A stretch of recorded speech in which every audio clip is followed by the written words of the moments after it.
pleasure to introduce the students of Valamar Elementary School, Violet, Grace, and Thomas, Karina, Alice, Ayala, and Anavia, who will lead us in the flag salute, read the land acknowledgement, and provide us highlights of their school.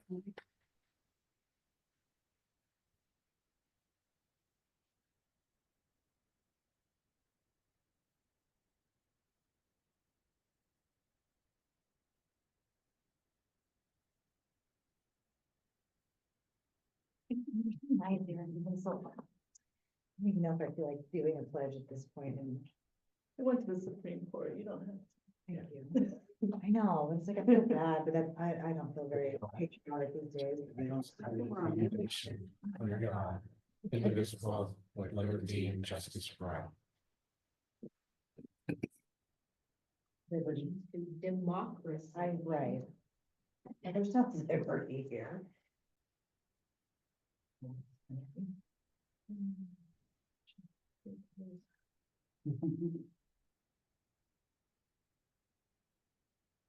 Yes, we humbly extend our gratitude to the Ramaytush elders and community.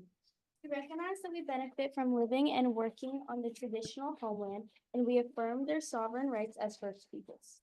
As the original stewards of this land, the Ramaytush Ohlone understand the interconnectedness of all things and the importance of maintaining harmony with nature. Likewise, Pacifica School District commits teaching our school community how to be responsible stewards of this land.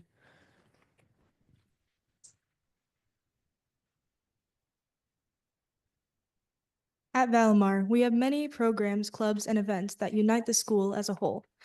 As an 8th grader who has been a student at Valamar since kindergarten, I have absolutely loved my time here and had so much fun and have learned so much. This year, in 8th grade, I have joined many clubs such as Tupi Education.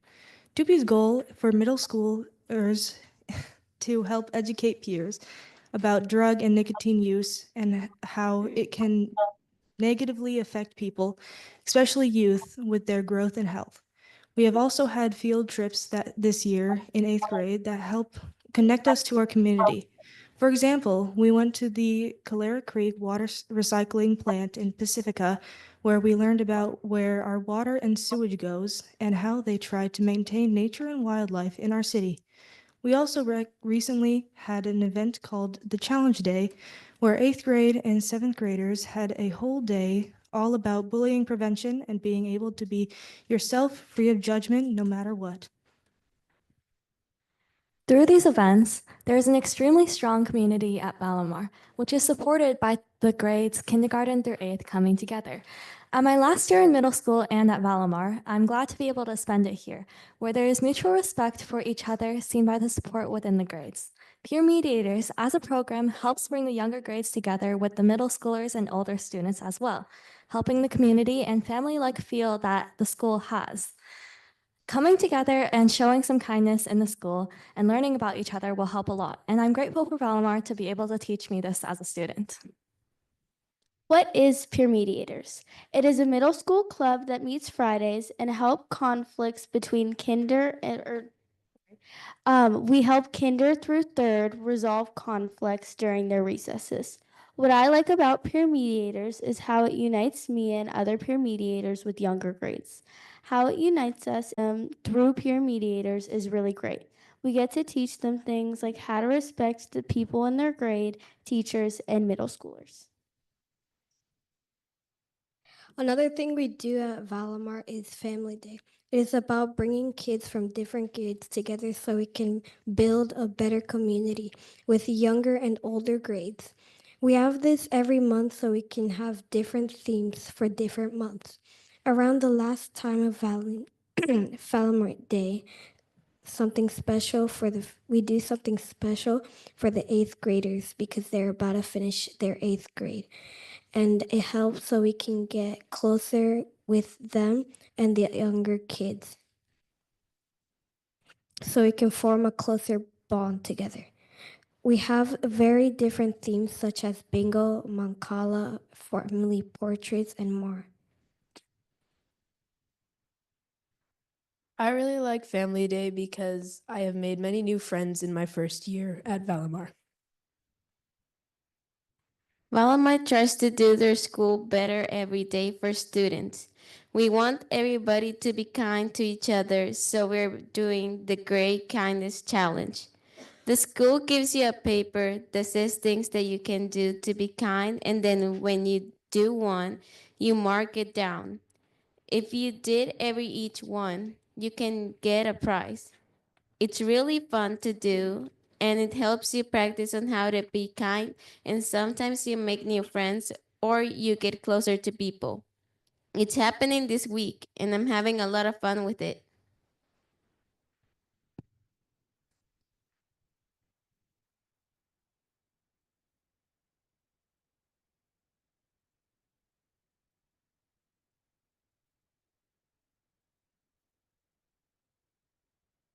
Barbara, will you take a roll call? Yes. Here? Here. The district records the audio portion of the meetings. All records are kept in the superintendent's office for 30 days and are available during that period of time for inspection by members of the public on district equipment without charge. In-person speakers wishing to address the board on agenda or non-agenda items, please complete a request card with your name, address, and the item number and submit it to the board president or superintendent. You will be called to address the board and may speak for up to 3 minutes. Virtual speakers wishing to address the board on agenda or non-agenda items, please submit your first and last name and agenda item you wish to speak on in the Q&A area of the webinar. Please do not submit comments or questions in the Q&A area. You will be called to address the board. Your microphone will be unmuted and you may be able to speak for up to 3 minutes. Please note the public is welcome to provide comment on the board. Remarks are limited to 3 minutes unless extended or limited by a vote of the board. Maximum of 20 minutes, unless extended by the board, is allocated for each subject discussed.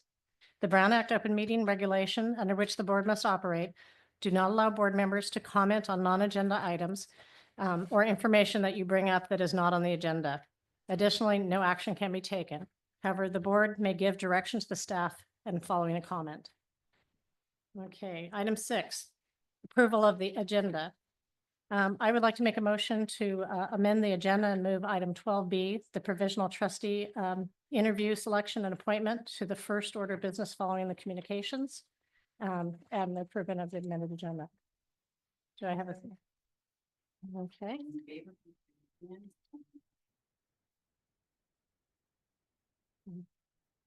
Report out on closed session. The board met in closed session to discuss the closed session item, comprehensive school safety plans and security and facilities protocol tactical portion. The board voted 4-0 to approve the tactical portion of the plans. Linda did the motion and Kai seconded if you need that for your. Okay, approval of the consent agenda. All items on the consent agenda will be approved with one motion, which is not debatable, and which requires a unanimous vote for passage. If any member of the board, the superintendent, or the public so requests, any item shall be removed from the selection section and placed on the regular order of business following approval of the consent agenda. Are there any questions? Do I have a motion to approve the consent agenda? Do you have a second? I'll second.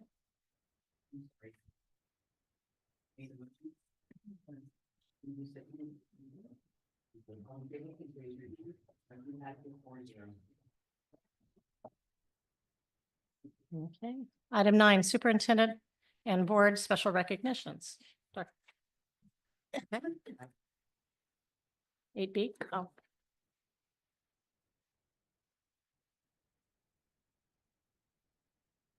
Okay. For item 8B, we have a speaker, Sandy Mills.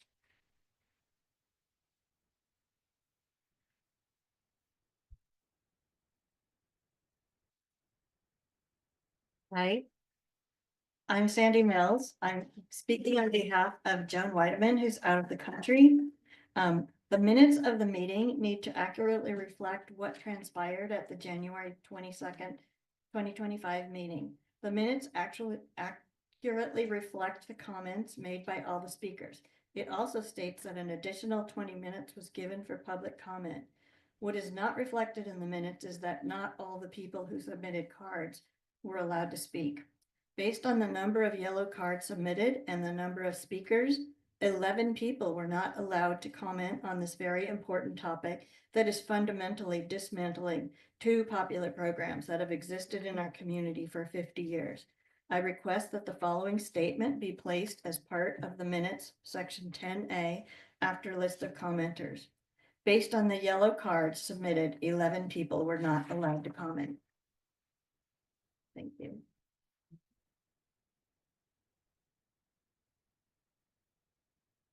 Okay.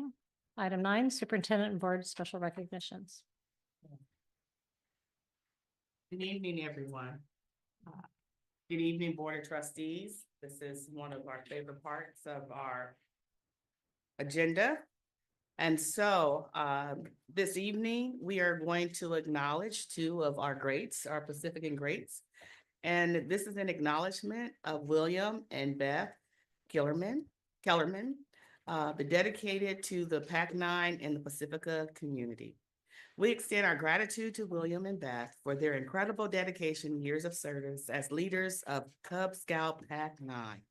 Their commitment has impacted the lives of countless Pacifica youth, providing guidance, encouragement, and inspiration to generations of Cub Scouts. Cub Scout PAC-9, the oldest scouting unit in Pacifica and one of the oldest in the Bay Area, was founded in April 1938. Shortly after, Boy Scout Troop 29 was established in August of the same year. Beth and William, both single parents with 3 children each, met in January 1999. In September of 2000, they moved to Pacifica. Their youngest son, Brogan, joined PAC-9 in 2002 and bridged to Troop 29 in 2006. In 2012, Brogan achieved the rank of Centennial Eagle, the 100th anniversary of the first Eagle Scouts. During his time in PAC-9, William served as Assistant Scoutmaster, Committee Chair, Merit Badge Counselor, and Youth Protection Champion. He continues to volunteer as Assistant Scoutmaster and Merit Badge Counselor for Troop 29.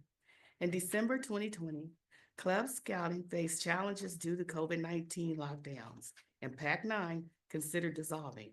Led by former Club Master and Troop 29 Scoutmaster Oliver Bailey, a group of former leaders met, and William agreed to step in as Cub Master with Oliver as Committee Chair.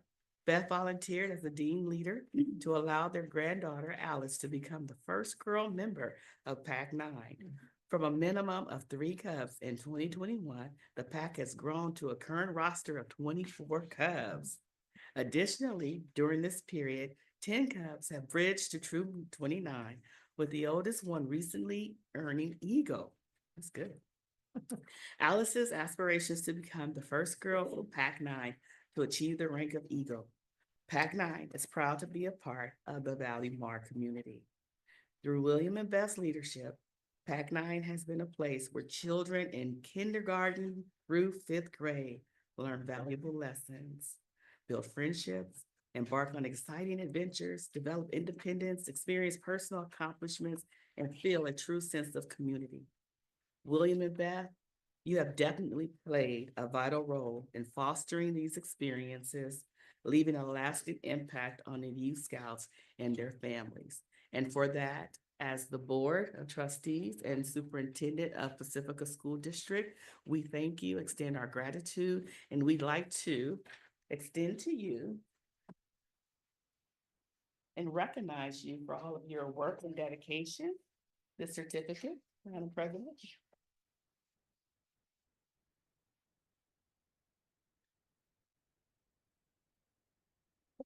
School District Board of Trustees and Superintendent present the Certificate of Appreciation awarded to Beth Kellerman. Thank you for your service and commitment to our students and staff, awarded this 12th day of February 2025. Thank you.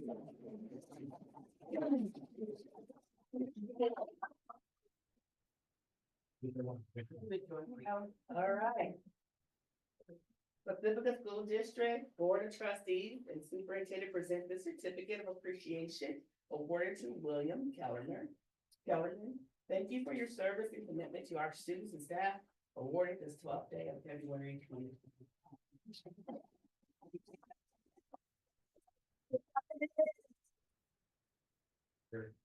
I had my button away. Ready? Thank you.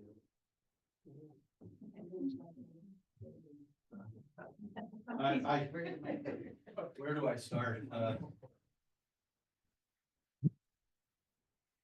I think the most important thing to say is that PAC-9 has been very proud to be part of the overall Pacifica community and proud to work with Valleymar and the students at Valleymar to achieve the goals of scouting, which are citizenship and leadership and personal development, personal fitness, and also to have a lot of fun. Our most recent activity was to go to the U.S. Coast Guard Air Station San Francisco, which I didn't even know existed until a Coastie moved in next door. And the kids got to actually watch a helicopter mission land and take off, and then also got to sit in the cockpit, sit in the rear section of the helicopter and learn all about the activities that the Coast Guard do. So we continue to do those kinds of things, and we continue to look forward to working with Valleymar and the youth in Pacifica to do great things. And thank you very much for this award. Really appreciate it. Oh, fun. I don't have much to add except for usually when we go to our PAC meetings, I'm coming straight from work and often am like, I'm so tired. It's a Friday night and I would really like to just rest. However, we get to the meetings and we see these kids' faces, we see them light up, and we are so energized. And hours later, we're talking about every single scout that that progressed that evening. And it's just been a true silver lining on our lives. And it's a pleasure to watch our grandchildren going through the program too. So I highly recommend scouting to any parent who wants to give their kids the best possible experience and ability to learn what it's like to contribute to your community.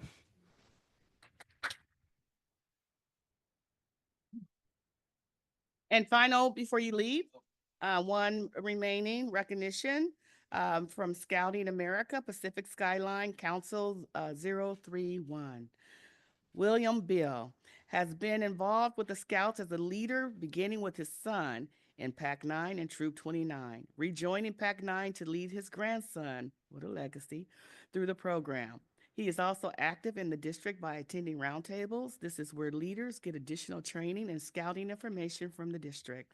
The Pacific Skyline Council congratulates Bill for your recognition this evening from Pacifica School Board and for your dedication to your community. On behalf of the Pacific Skyline Council, Tom Kinney, Director of Support Services. Thank you. Thank you.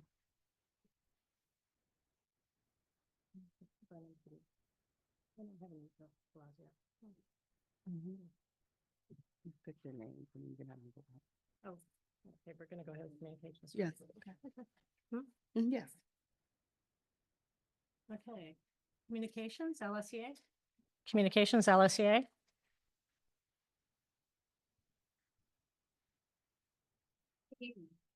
As expected, it has been a very busy 3 weeks attending to various matters of our union members in our district. We spent Monday, January 27th, negotiating the impacts of the co-location and restructure plan on our unit members. We have since sent a very comprehensive MOU proposal to the district and expect to have some conversation with the district team before we meet at the table again on March 3rd. While next week is a week off from school, your LSEA leadership is available to communicate and keep working during the time off to support our members. Many of our site union leaders have had to take on the challenging role of attending meetings with members as they are informed of their status of employment for next year. Much, unfortunately, is still up in the air. While we want the district to be thoughtful with this process, we urge them to move swiftly so we can ensure our members know where they will be staffed next year. Teachers are planners, and this vagueness and uncertainty is a challenge. Every day of uncertainty is another day we may lose strong teachers to a neighboring district. Tonight, you will be voting to approve many cuts to our certificated staff. We are frustrated with the process. While we may understand the complexities of cutting and rehiring, it challenges morale in a current period of great turmoil in our district. It is no secret we are among the lowest paid in the county. You can work here for 27 years, have a master's degree, and still not make $100,000. Having stability in our job assignments and knowing where our classrooms will be from year to year is one of the perks of being in this district. That's in flux this year like never before. We have an entire school site and a half unaware of where they will be day to day next year. Solidifying staffing and classroom location specifics is a no-cost way to retain teachers. Tonight, we will see candidates go through the process of interview and selection for the school board seat for the one school board seat we have available. I know many applied to make it to this step. While only one person will be selected this evening, we do have an election in the fall of 2026 for 3 seats. It'll be here before we know it.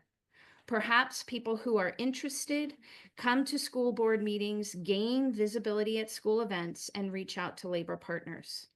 One of the comments I read this week from a parent or community member online said, "We weren't paying attention then, but now we are."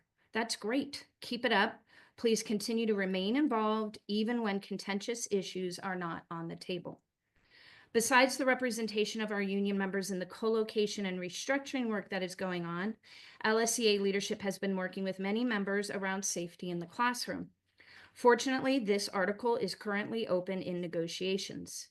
Tonight, the school safety plans are on the agenda, and we have interest in these plans and their actual impacts, along with the lack of follow-through with some portions of the plan in regard to student conduct and teacher safety. Yesterday, I spent a full day at the CTA headquarters in Burlingame with other local presidents from San Mateo County. I always enjoy these meetings as we are good sounding boards for each other, and I always walk away with some good ideas for our own local and ways to improve our bargain and negotiations. We look forward to meeting again on March 3rd and coming to a resolution on our MOU. Thank you. Thank you, CSEA.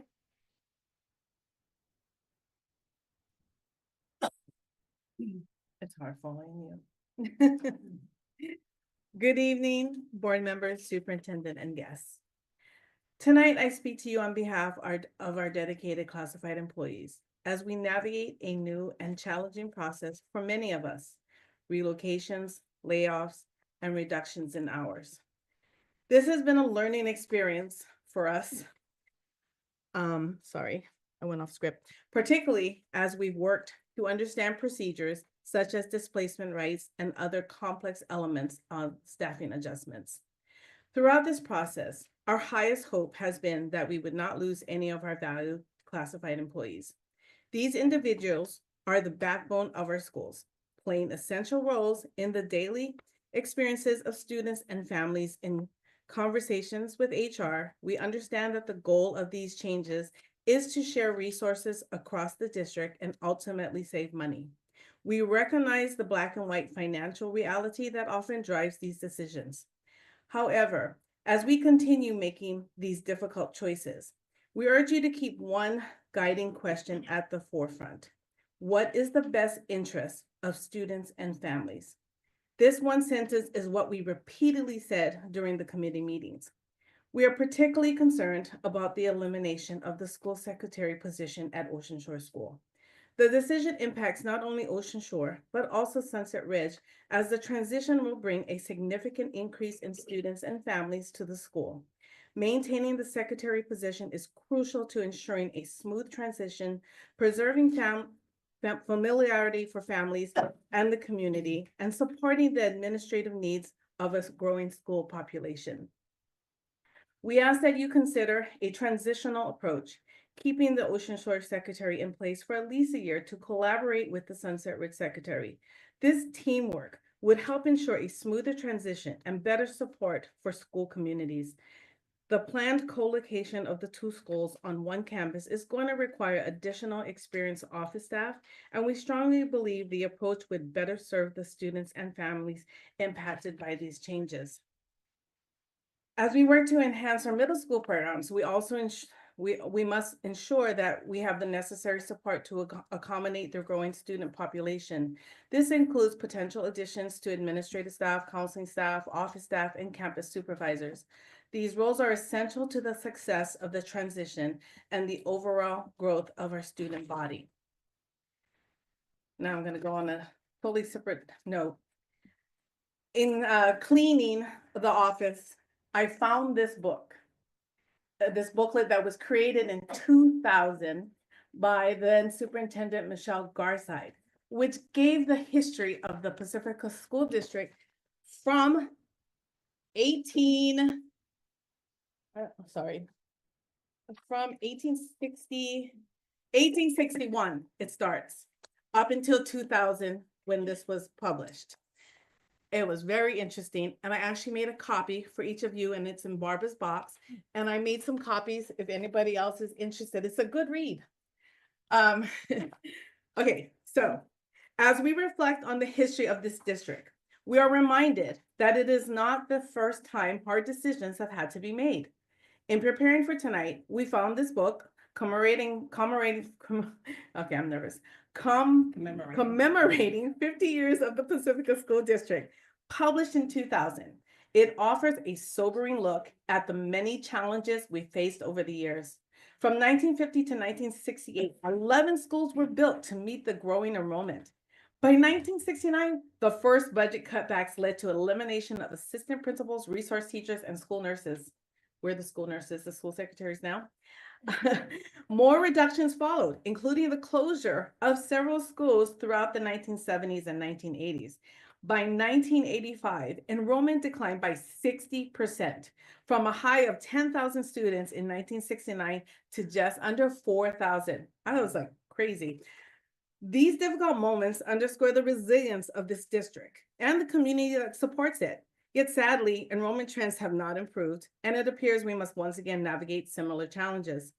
To the Board of Trustees and Superintendent, we recognize the difficulty of your role. You are tasked with making decisions that are not always popular, but are made with the intention of serving the best interests of the district as a whole.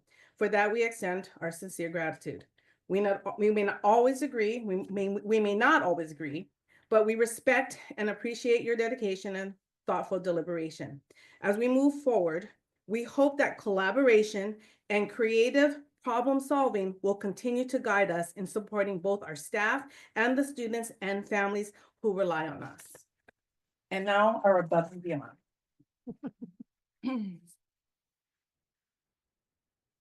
Our above and beyond winners for February 2025 are Jeanette Hoffman, a TK paraprofessional at Ortega, and Enid Zimmerman, RSP paraprofessional at Valimar.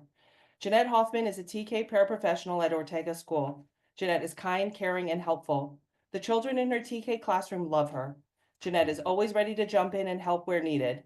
Jeanette has quickly become a beloved part of our Ortega community with her quick smile and sense of humor. Jeanette is also becoming known on campus for her amazing baking skills by sharing treats in our staff room. Enid Zimmerman is a very dedicated and very dependable classified employee who always shows up for the students that she works with. She cares deeply for the students she serves and is committed to their growth and education. Enid served most of her time at Ortega School and has recently moved to Valimar School, where she serves upper grade students receiving RSP services.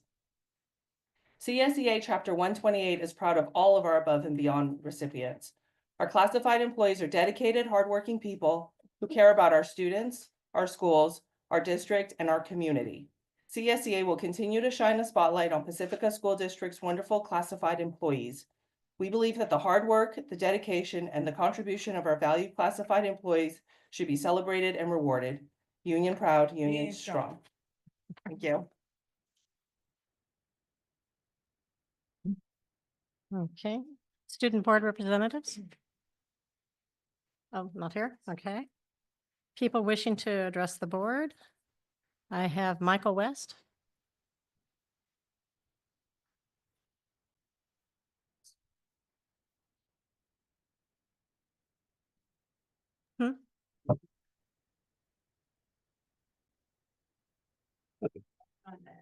the Valimar banner. You can hear me? Okay. There. Alright. So, I emailed the board before the January 22nd meeting, warning the families leaving the district and yearly budget crisis if they close Ocean Shore. I saw the kindergarten enrollment and it looks like you may be heading that path. So quick quote, an evil man will burn his own nation to the ground to rule over its ashes. But you didn't invite us here tonight to this meeting to listen to us. You invited us here just to clear another check mark on your required check boxes to close our school. We're here to provide you another check mark for that list, and this whole production is disingenuous. You don't give us the respect we deserve, and we just process our data and your desired outcomes through ChatGPT, and then you don't even proofread your own responses. You do not intend to listen to us tonight, and you're moving ahead no matter what. Okay, the next person is Tara Knotts.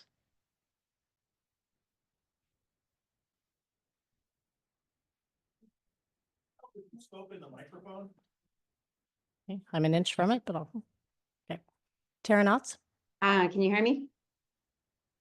Yes. Okay, go. If you re-listen to the March meeting, I and several others asked for greater communication from the board and from the district office staff. We also asked for attention to mental health. I stated many times in the budget collaborative that the community needed to hear things presented at the budget collaborative. I stated that because you needed to hear things from the community as you presented the information at the budget collaboratives. People needed to hear that stuff. A lot of that was paid for, but with public dollar, and I think the community had a right to listen to that then and there. When I asked for greater communication, I was told that that was left up to the principals, but I knew that wasn't working in part because PTOs don't have meetings all that often, or they do, they're not well attended. The principals didn't necessarily have a chance to talk to the community unless they knew to organize extra meetings to talk about the information at the budget collaborative. But anyway, we all thought we were doing okay. I think we all left in the spring thinking we saved $1.5 million with the cuts last year, and we're going to save another $1.4 million this coming year. I don't know what happened. That's $3 million, and yet we're being told that we're still in a $3 million deficit. You probably know, but it doesn't make sense to me. I think it doesn't make sense to the community, and that is part of the frustration. The other part of this frustration is we were told that it would take more time if we were going to really do a site consolidation to get community feedback. We all thought that. There was a slide on it. We all said it would take 1 to 2 years with full community, not just a room of 30 people. That didn't happen. You've made a plan change. I assume I know why, but it's confusing. People are mad because they're confused and surprised. I think we all know that all the kids and all the community and all the teachers are amazing. And we could work together if we were given time, and we weren't given a time. And that is why we are in a bad spot. And I just wish we could press do over. This retrospective communication doesn't feel very good, and it's continuing. And as you have these small group meetings, again, I don't think you can have groups with 20 to 40 people and think it expresses the information of the community to and from you. Please, I encourage you, board, make sure the district office communicates to and from the people, the district office themselves, not just the principals. Thank you. Okay, Valerie Davidson.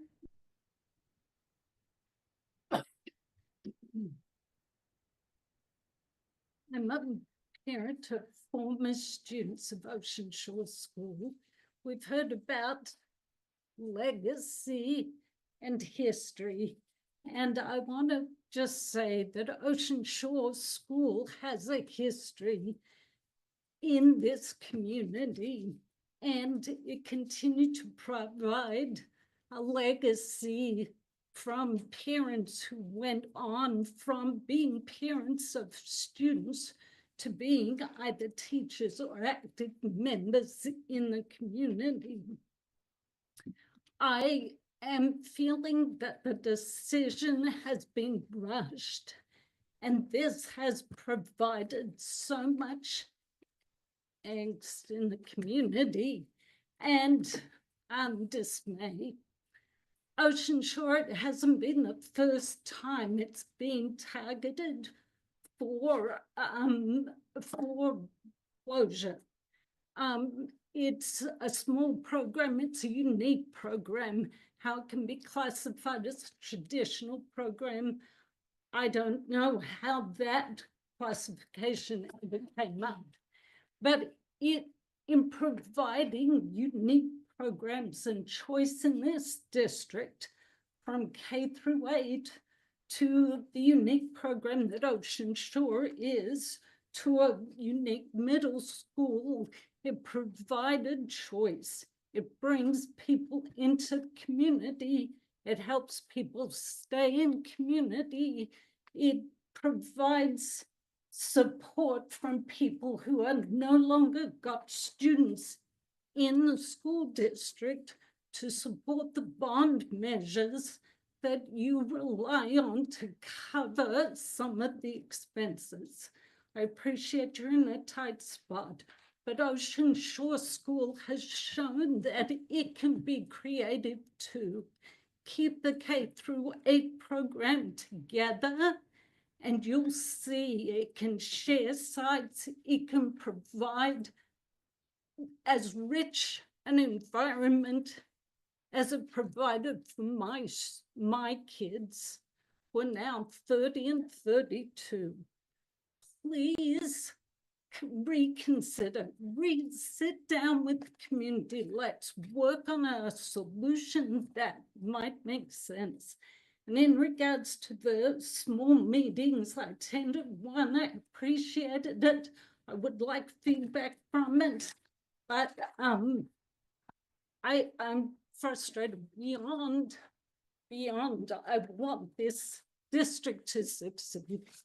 Thank you.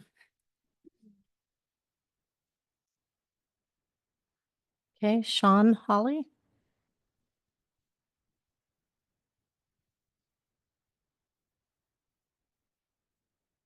Hello, can everyone hear me okay? All right, I'm going to start with a saying and I'm going to paraphrase it. I'm going to change from he to they. And I'm going to tell you that they who trouble their own house shall inherit the wind. When I was at the meeting on the 22nd, I was flabbergasted by the way that you responded to community members. I was infuriated. And I thought about what the problem really is here. And that is that you've made up your minds already, right? And within the last 30 days, what is the result? There is now an active campaign to recall every single one of you. You hear that? It's called a recall. Money has been generated in a matter of hours to fund these efforts. Now you're being sued and you'll probably lose. And my question to you is, rather than creating this situation where these kinds of things have to be brought in, why don't you try again? It's a simple thing to do. When I'm wrong, I say I'm wrong and I try again. You're not doing that. You're putting lipstick on a pig. And I'm here to tell you that it's not going to work. And just now, how much do you guys enjoy knowing that almost everyone in the community wants you gone through the recall effort? What do you think about all those resources that the school district is going to spend on the court case that's been brought against you because of the way you've behaved? It's beyond ridiculous. And I would urge any of you to take a deep breath, step back, and try again, but this time with the community. Okay? Not two parents, everybody. I can't stress how important that is, but again, who knows? Someone mentioned in 226 that they're going to do another vote. Well, maybe you'll be gone before then. And you'll have yourselves to blame for it because you were hard-hearted, inconsiderate, rude, condescending, and outright mean. And it's not something that the community appreciates, and it's certainly something I don't appreciate. Do we have any speakers online? For non-agenda items? No. No. Okay. Now correspondence. Any correspondence?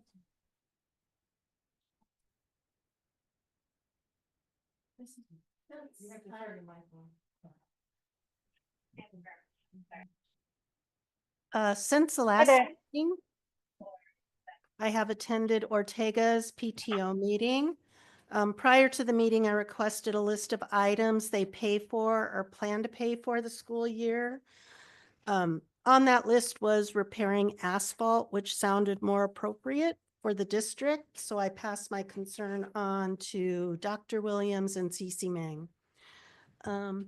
Also, thanks to Trustee Brocchini, we visited Senator Mark Berman. We discussed the county inequities in LCFF school funding and asked for change. One change suggested was funding districts on enrollment, not ADA, or a higher COLA. Currently, if a student is absent from school, the district doesn't receive funding due to the absent, excused, or unexcused. This is unfair since the district is still responsible for paying that student's teacher and staff. Another item discussed was the inequities in programming for districts who are the lowest funded, us, versus the schools that receive higher property taxes. And one example is the difference between Pacifica School District and Woodside is $20,000 per student.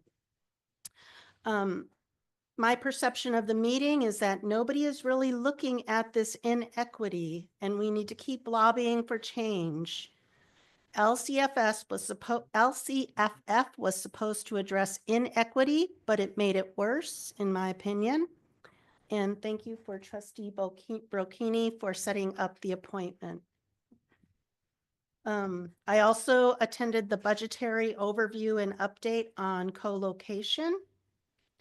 And finally, I'm disheartened to relay to you that I had to file a police report because I received an intimidating and/or threatening email from a parent of our Ocean Shore community.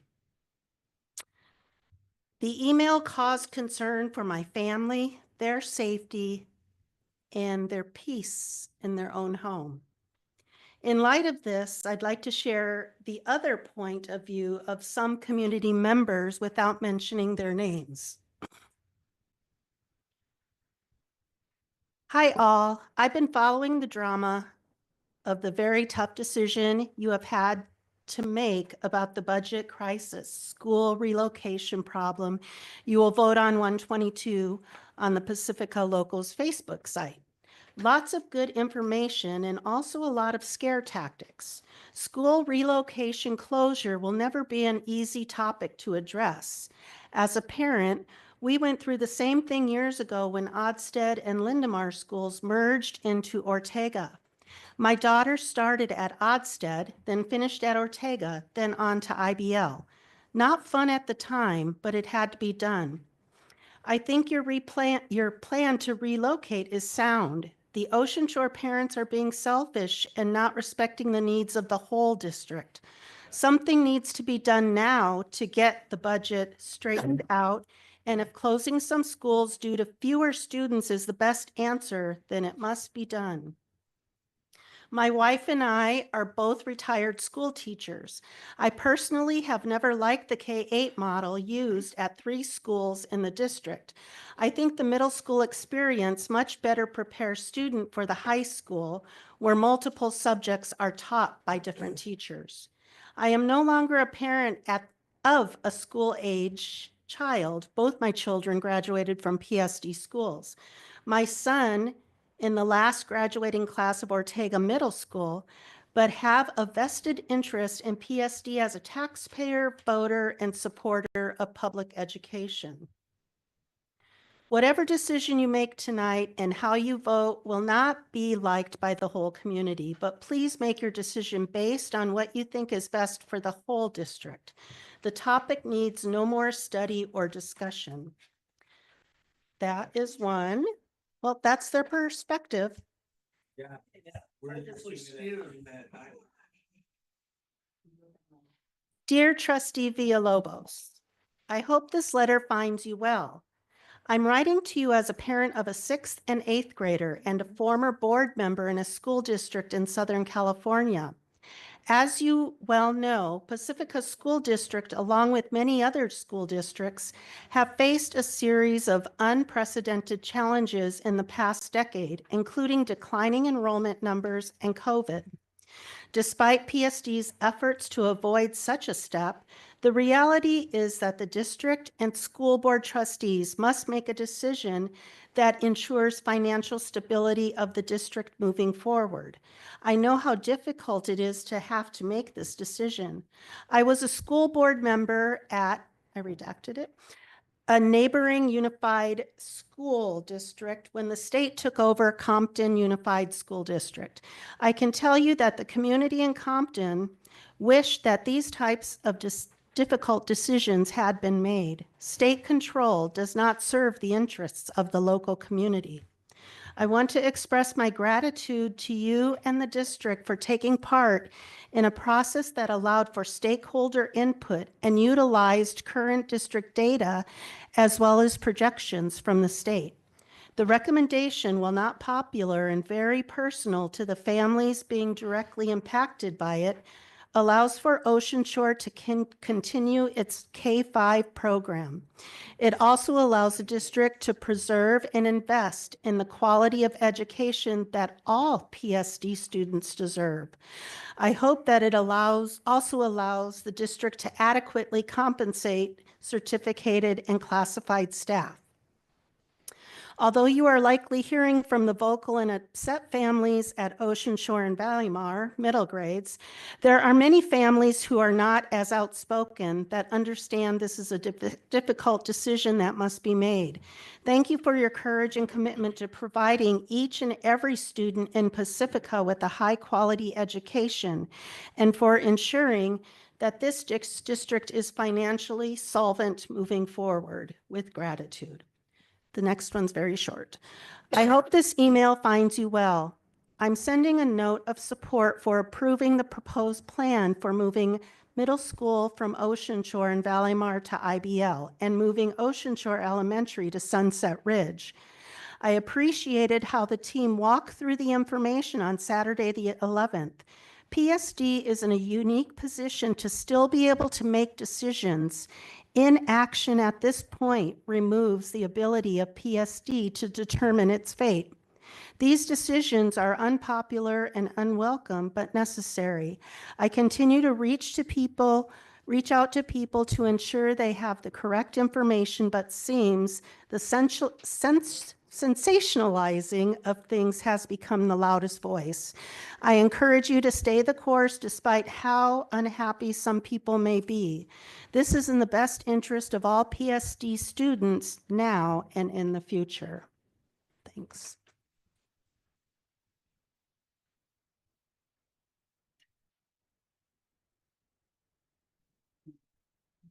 Okay. Thank you for noting that we had a meeting with Mark Berman. We're going to continue meeting with various elected officials, try to get more money and equitable amount of money to Pacifica. I think our next stop's the San Mateo County Board. I also have had several meetings with Dr. Williams the last few weeks and have heard from lots of constituents. I brought these books here if anyone would like one for their children. It's called Who Moved My Cheese for kids. I think it kind of addresses a little bit of what's going on here in the school district. And I won't go into that, but these are for anyone that would like to have one. They're for the community. I am sorry that there is so much angst and anger in this district. Just so you know, I'm the rookie on the team. I've been on the school board for 5 years. I'm a music education major. Both of my kids went through Pacifica schools. I've been at 4 of the schools in the school district. We've been here for a long time. We've heard concerns for a very long time, and we are just looking for solutions. I understand the anger and I understand the angst. I would just try to, I don't want to give anybody recommendations but just try to reflect on making sure that your kids are taken care of and in their space. So then when they show up at school, they're ready to learn and we have amazing teachers here to teach them. So please try to refocus back on making this the best environment for the children. Because really that's who's being impacted by all this really negative energy that's going on. And thank you. Anyway, so I think that's it for me, but I just want to I want you guys to know we've been listening and we've been listening for a very long time. And we're trying to do the best we can up here at this position. So thank you. Okay, I attended the LSEA Board Collaborative meeting. I also had my meeting with Dr. Williams.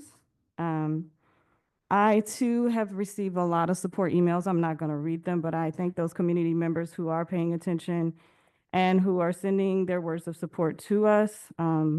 I wish you guys would come to these meetings so that people can see that there are other people who are in support of the decisions that the board has made.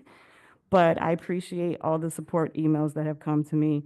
I also unfortunately had to make a police report because of the threatening emails and the threatening behavior from some community members. And I don't think that that's the normal behavior of most people, but just so you guys are aware that, yeah, you can be upset and you can be angry, but it's not okay to threaten public officials. That's not acceptable behavior. It puts our families in stress. So we're doing a job. It's a hard job, but being upset, yeah, be upset. But sending threatening emails or harassing members of the cabinet or people who are harassing the superintendent, that's not okay. So please talk to your family. Make sure that we're on good behavior. We're setting examples for our children. And the fact that we both had to file police reports is sad. Thanks. Okay, I attended the Pacifica Collaborative meeting with Dr. Williams also, and the LSCA President's meeting. And also received a lot of the same emails. Dr. Williams? Good evening, everyone. I too attended the Pacifica Collaborative meeting. In addition to PTO budget meeting at Ocean Shore, in addition to a host of meetings with community members, also with board members. I also have received a number of requests in regards to the action that was taken on January 22nd. I've also received some requests and some encouragement to move forward. What I do want to share with the community is that it is a difficult situation. It is a difficult decision to make. I do think that we are stronger together. And while we may disagree, let's be mindful that our kids are watching us.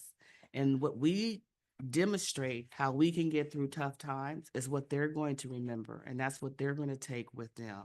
And I do believe that we can get through it. Pacifica School District is a wonderful place. We are in a situation, again, where the financial situation didn't start yesterday. It didn't start last year. It has been persistent. And many boards have tried to address it. We've gone over the historical actions that have been taken. We have met with folk, and while you might disagree, everyone's entitled to their perspective. But I think one thing that we can all agree on, and that is we want the best for kids. We want to have a nurturing environment where they can thrive, where they're safe, where you know that you have staff members who are going to nurture and love on your children. And that is what we're going to continue to provide for our students. And so I continue to invite us to engage together in ways that elevate us and elevate our district, and then also find ways that we can measure our responses so that we don't have the negative responses. And when I mean negative, not a different perspective, but a way where it's threatening, where it's a way that it is not necessarily reflective of the compassion that we all deserve and the humanity that we all deserve. And so I'm looking forward to moving forward and continuing to engage in dialogue with all of you. Thank you. Okay, we're going to go on to action item 12B. I'm going to give the instructions and then have the speakers. Yeah. Okay.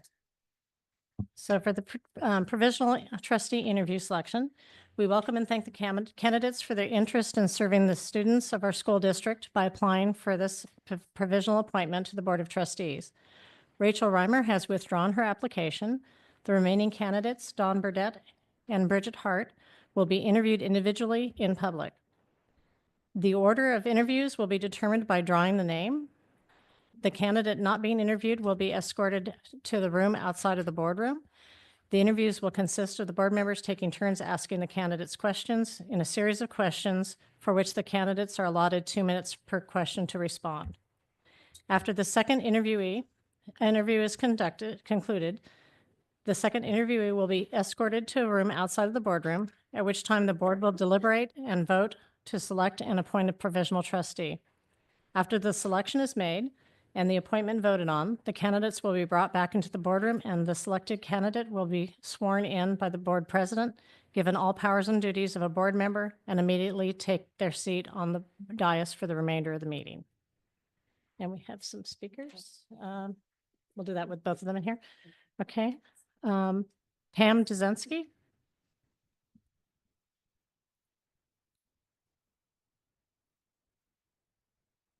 Good evening, Superintendent Williams and Board of Trustees. Thank you for your work. Just a comment on school closures. I'm a Pacifica resident here, and I've been in the field of public education for 25 years.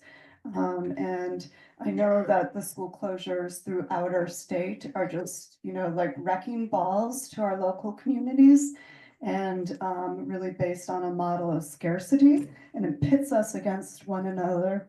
So just want to encourage our community to continue to think about the root causes of the issue, and continue to engage in dialogue. On that note, I am here this evening to express my strong support for Mr. Don Burdette as a candidate for Pacifica School Board of Trustees. Mr. Burdette is somebody I've known for the past decade. He is a dedicated father, community member, teacher, and he just brings a wealth of experience and unique perspective to benefit our school district. He has spent decades, literally decades, as a classroom teacher and demonstrates an unwavering commitment to providing just an outstanding learning environment for his students. He advocates for all students, no matter what their background, no matter what obstacles they face, and he will be an invaluable asset to this board. So I encourage you to strongly consider his application. Be proud that you have people like Mr. Burdette who are interested in joining this effort to support our public schools. Thank you. Okay. Tara Knotts.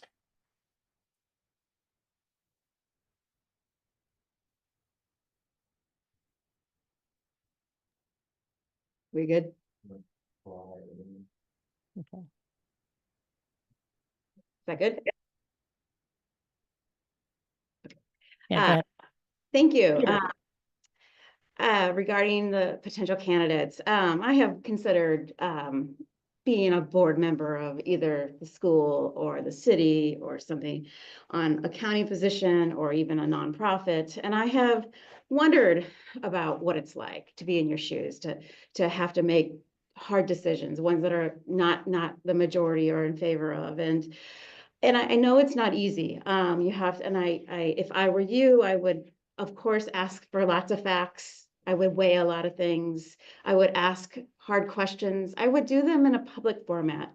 I believe you are not allowed to discuss with each other as board members on this outside. If you're going to have a discussion, it has to be in a public format.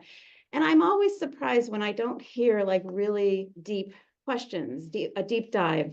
And it's not that you haven't thought of them, it's just not expressed in a board setting. So when we have new board members, I am hoping that we have some people that are a little more forthcoming with their questions, because you all have good thoughts. And I think the public would benefit from hearing your thoughts. And again, it might help bridge the gap between people. I'm so happy we have good candidates. Bridget she is well aware of some, the budget stuff, working on the bond and the parcel and PTO, and she's, on the ground. She sees a wide range of needs in our district, and she has a young kid, which of course your perspective changes as your child ages, but she has a wide net of people that she's interacting with. And as the previous speaker just said, Don, he has got such a wealth of experience. His resume speaks for itself. He has kids, lots of kids. He's in education. He's a teacher. He's been in a union. He's union lead. He's a Pacifican. And I wonder, since he grew up here, had he been on the board when we were making these hard decisions, would he make sure that the new cabinet, who does not know Pacifica, really got to know Pacifica before they made the directional decisions that they had to make, or at least in the time frame? I think people had to have known that this would have been a big issue. And it seems like, the K-8s are the ones that are most care about the big change, potentially. I think it seems like people know the K-8s are important and school choice and lottery is important in this district. I am surprised that didn't come up, and maybe new board members can bring that lens. Thank you. Okay, Sandy Mills.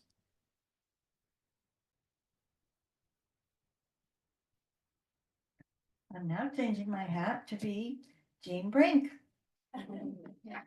Former Jefferson Union High School board member who writes, I first met Donald 47 years ago when his mother, I don't think you lived more than 48, when his mother began babysitting my two children who attended Pacific Manor Elementary School. When Donald was at Oceana High School, he was very active in several groups, and I met him as a young adult when he helped with a project in the Jefferson Union High School District. I feel he would make an excellent board member for the Pacifica School District because of his involvement with educational issues at the community, county, and state levels. Sincerely, Jean Brink, former Jefferson Union High School board member. Okay, I think we have someone online.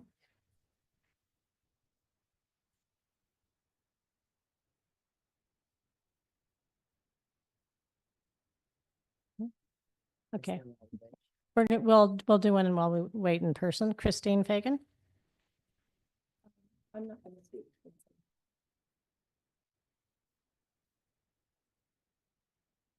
Christine's not, or we're calling you? Okay. So we're just waiting for the one online.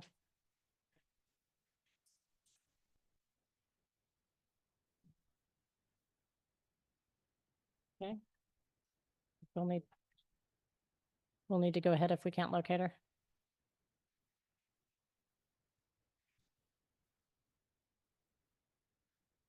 Michelle, are you there?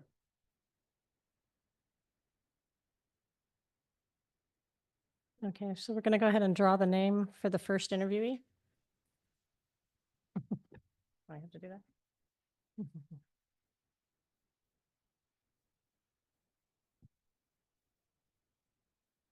Oh, Bridget Hart will be the first one to go.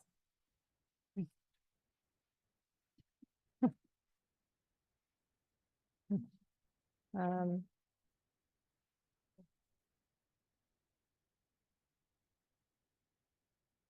Now, board members, in the past, what we've done to keep it fair is we each read one of the questions. We go down the line. You read it as written.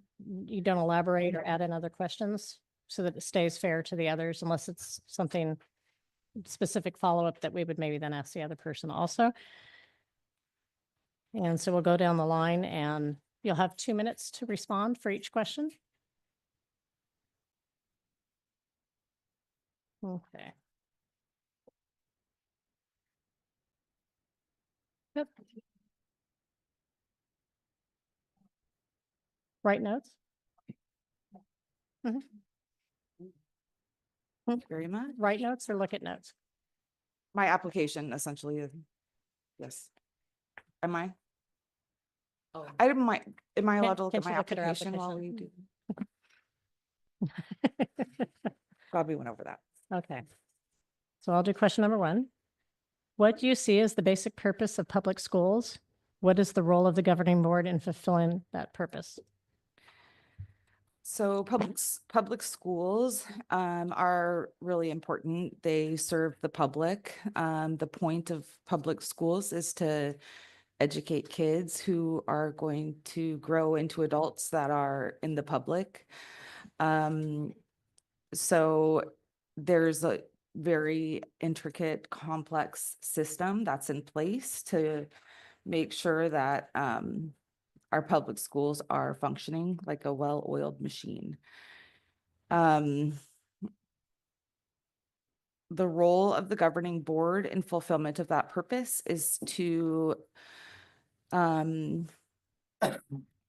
look at the big picture and think about our district's mission and make sure that everything happening within those schools is in line with what our shared goals are.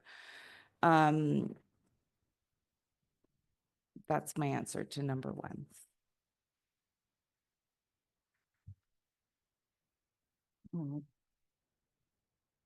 Describe your experience managing a budget and please provide specific examples. So I volunteer as treasurer of Sunset Ridge Parent Teacher Organization. And I started that role with very little budgeting experience, and I've learned a lot, and the more I learn, I feel like the less I know, because budgets are really complicated, especially when you don't know what the revenue is going to be in the future and what expenses are going to come up. So for me, it's really important that I understand everything that I'm looking at, or if I'm trying to make a plan, I want to make sure that I understand all the details of the plan.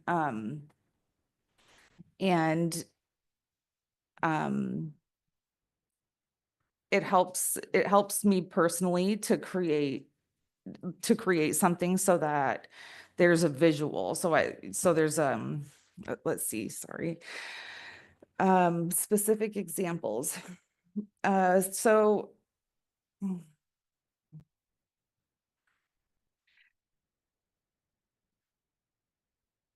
for the parent teacher organization, I would say I've done a really good job balancing the budget. I mean, at the beginning of the year, we create a budget and we raise money throughout the year to spend, and we have done a really good job spending the amount that we plan to spend and raising the amount that we plan to raise. I'm very interested in budgets and learning more, which is why I've been part of the budget collaborative meetings. I think that the information is really, there's so much to digest, and it's like a puzzle to try to get everything figured out. That's my answer for number two. I'm nervous. I'm sorry. Can I get some water? Please.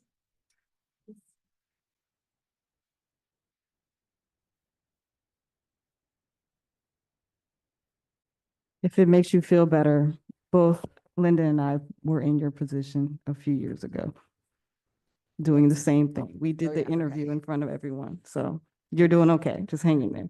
Thanks. All right, next question. Please share a time when you had to make a difficult decision at work. What was the outcome?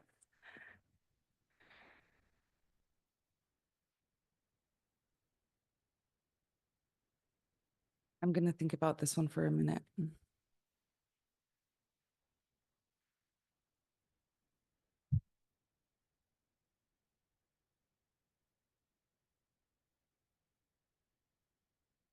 I've been making a lot of really difficult decisions at work lately, but there hasn't been enough time to see an outcome. So I'm trying to think of a different example.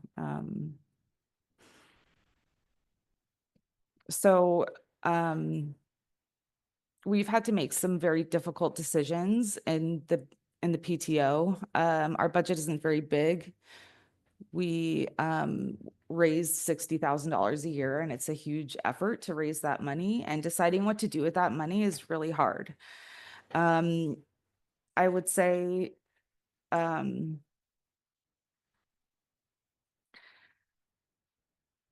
best way we have come to solutions is by working together as a team and getting input from everybody involved. And always bringing it back to our mission.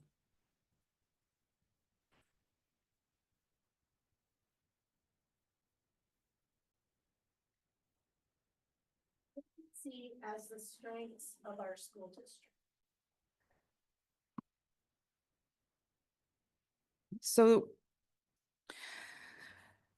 when my kids started in this district as a kindergartner, the reputation of the board was that they do a lot with a little, and I didn't know what that meant at first. I think that it's a struggle when money is sparse. It's a struggle to function, to survive, and then also to thrive. And I think that I think our district has done a good job keeping it together for the most part. I think that our community is really strong and our community is really determined to to um, to provide for the students. I think that our community, for the most part, things have been a little bit different recently, but backs each other up. I feel like this is a really supportive community, and the school district brings everybody together. I mean, all of our kids are in the school district, and I think that having a strong community is everything, because it takes teamwork to find solutions. It takes input and it takes feedback and criticism, and having a strong community is what gets you to the finish line.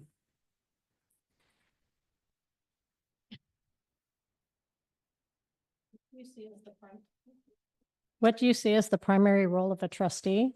How would you fulfill that role, both individually and as a member of the governing board?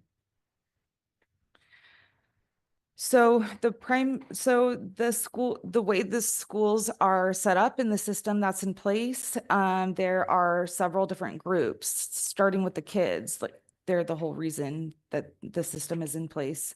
And the kids are blindly following very closely the teachers, and then every day there's a new day, and the school is cleaned and the books are put away. And that's because there's staff that take care of that. And then those two groups have principals that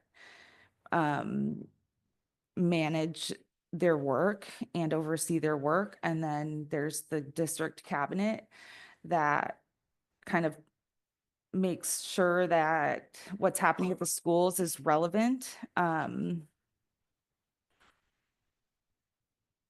So the superintendent is in charge of all of that. I feel like the superintendent is leading the way, and the board is making sure that, like, the board is checking in with all the groups of people, including parents of the children that are at the schools. And making sure that the superintendent who's leading the way is acting with integrity and intention for the shared goal. When there's a mission statement and policies in place, it's very clear how things should be going, really. And I think that the primary role of a trustee is to make sure that that everybody is moving in the right direction. As a member of the governing board, I will work to learn everything that I can about processes of the system. I want to know how everything works. I want to know the inner mechanics, and I want to know what we have the power to do. And I'm excited for the potential to work together.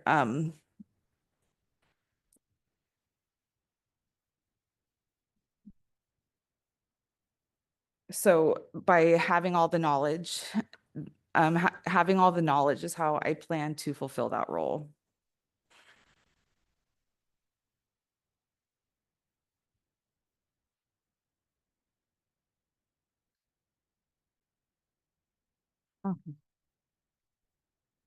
What would you like to accomplish as a board member, and which of those accomplishments is your highest priority and why?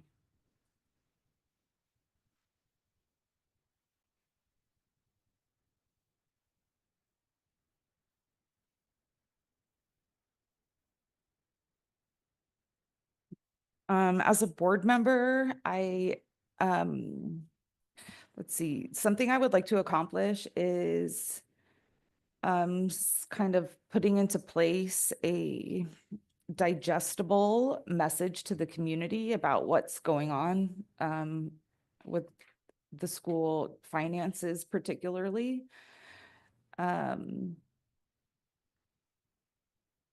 Something else I want to accomplish is just kind of having building relationships with all of the different groups that are part of the school district, and learning how to take feedback really, and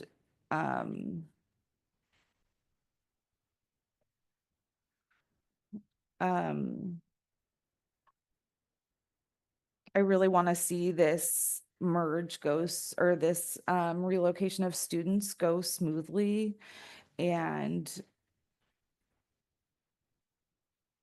I think that's probably the highest priority.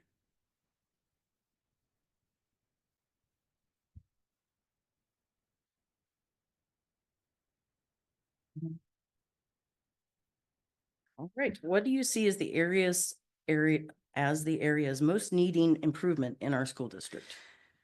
Communication, I think, is something that the community would really like to see. And I know that there is a lot of communication from the school district. And I know that there's a lot of information available on the website, but I think it could be improved. A little modernization of the communication would be good. Some easy to digest information for people, even though it's really complicated.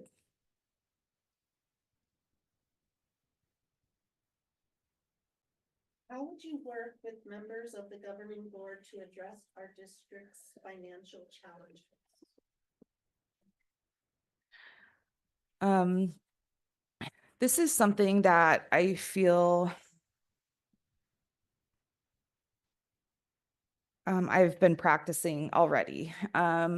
Since I started learning about like our PTO budget, it really sparked some questions for me about why why PTOs were so important and why they were so heavily relied on to even provide the most basic needs for the kids. Like, it didn't make any sense. So I started digging, and my interest grew bigger and bigger. I kind of made it my life's purpose last year to increase revenue for the board. For the district, for our schools. And I did that by campaigning, leading the campaign for Measure G, and working with others to campaign for Measure EE. And this is something that I want to continue doing. I really felt inspired when I heard that you went to talk to Mark Berman. I think that's really exciting. And there's just,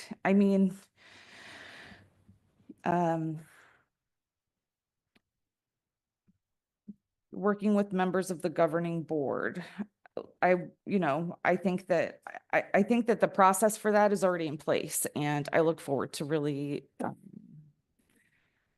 embracing it and having more conversations about what we can do to really make a lasting change and not just constantly be struggling. It's tedious. It's totally unfair.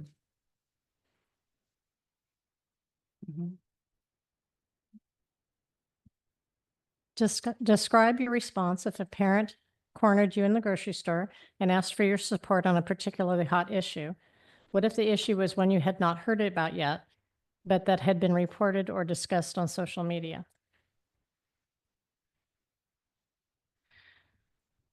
Well,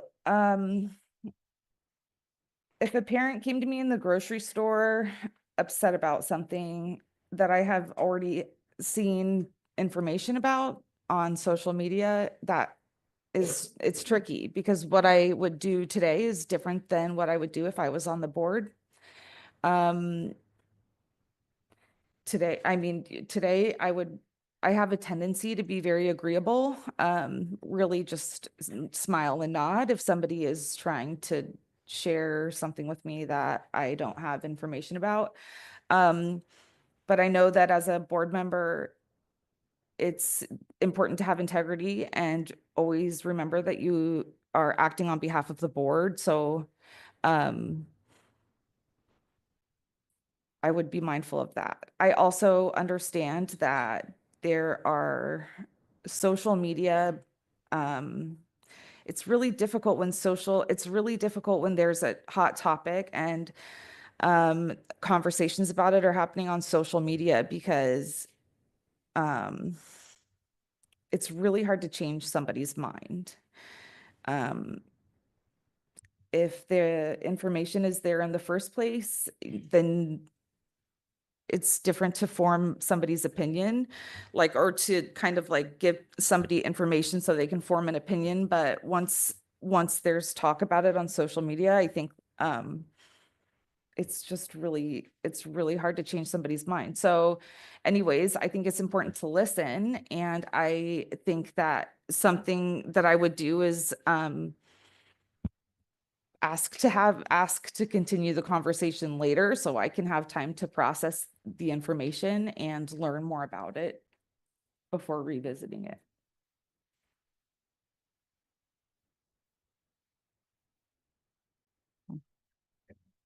Describe how you would balance the following when deciding how to vote on a matter before the board: community concerns, student needs, state and federal law, staff recommendations, and your personal values and beliefs.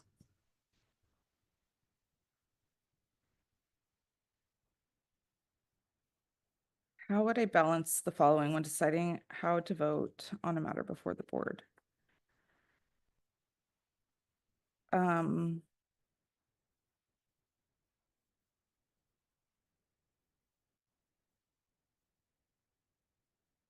I feel like this, let me think. State and federal law definitely seems like priority here. I think that looking at the board policies would come into play.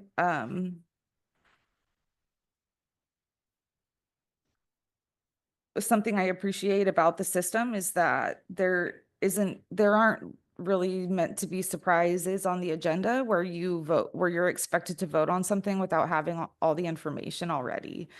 But I understand that some things are really difficult. I think that obviously state and federal law would be priority. And student needs would come next. It feels like a given. The options are community concerns, student needs, state and federal law, staff recommendations, and your personal values and beliefs. Student needs are the priority, right? We're a school district. The students are number one, and making sure that they have everything they need from a public school is hands down what should be at the forefront of the conversation. All of the students. All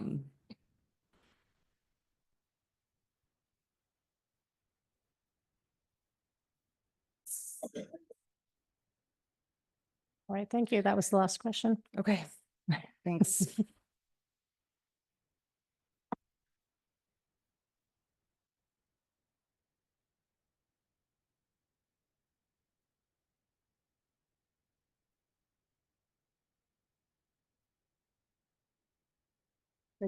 Bridget, you have to go out. Hmm.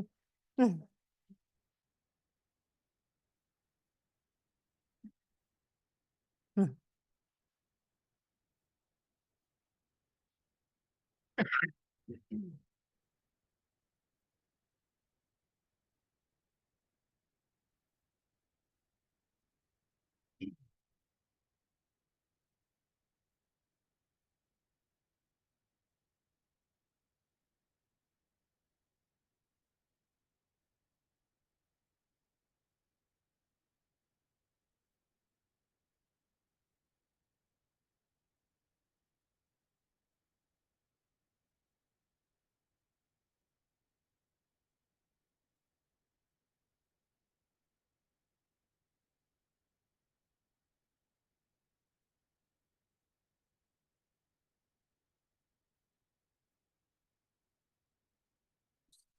They lost him in a closet somewhere? Jeez. I forgot where he was.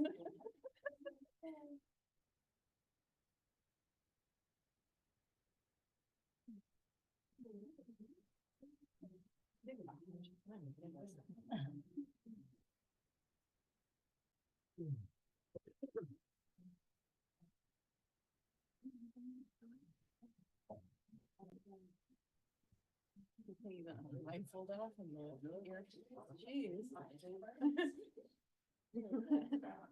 It's so warm in here.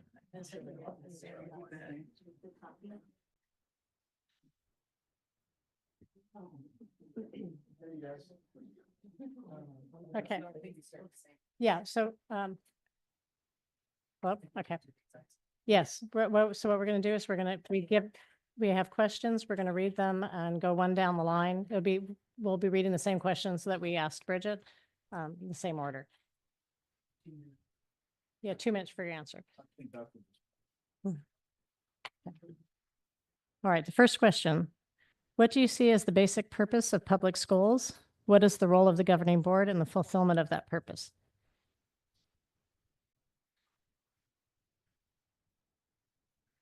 This is coming from the perspective of the teacher that's been there for 33 plus years. Excuse me? We can't hear you. Hey, there we go. I can hear myself better too. So this is from the perspective of a teacher of 33 plus years. Whenever I start, it's not working? Okay. Whenever I start a school year, it's my goal to reach every student in the class, in every class. And sometimes it's easy, sometimes it's hard. But I'd like to think that I'm part of that team of staff, teachers and faculty that gets everybody. There's an assessment period, you figure out what they need and you take care of them. And it never ends. I'm in the spring semester, I'm still trying to figure out how to take care of some students. So the goal of education is to reach everybody. And then the second part was about at the higher levels. What is the role of the governing board and the fulfillment of that purpose? I think you have the questions right in front of you. Oh, there you go. Perfect. So the governing board is ultimately responsible for everything that happens. And so the governing board chooses a superintendent, and the superintendent is in the trenches and is working with the public and responding to everything. It's a very tough job. The governing board follows along, sets the vision, makes sure the vision is being held to, and seeks information, asks a lot of questions, listens a lot, and then makes really consequential decisions. And that's a process that doesn't stop when a decision is made. It's a process that continues. The superintendent's still in the trenches. The governing board continues to listen and gather information and respond accordingly. And I hope to be an active person in that process. It doesn't end. Okay. Describe your experience managing a budget and please provide specific examples. Well, my experience with budgets and economics starts with me being a graduate from Stanford with a BA in economics. I've been in for the bulk of my career because I've taught every class in the social science department. For the bulk of my career, I was teaching economics and U.S. government. Um, I was also the union president. I became the union president for my district because for 3 years in a row, the teachers were given a 0%. There was an entrenched union, a bunch of old dudes that like seemed to be okay with that. I was a young whippersnapper and like decided to challenge the group. And the first election, it was a tie. I campaigned harder. I won. And I like led protest activities. I organized the teachers. Organizing the teachers means communicating with the parents. They were on board. We got a 7% that year, and we haven't gotten a 0% since. So I'm very familiar with district budgets. As the union president, I was part of the process of managing a negotiation team regarding every aspect of the budget. I've been involved with grant writing and other aspects of earning money for a district. It's been a big part of my career.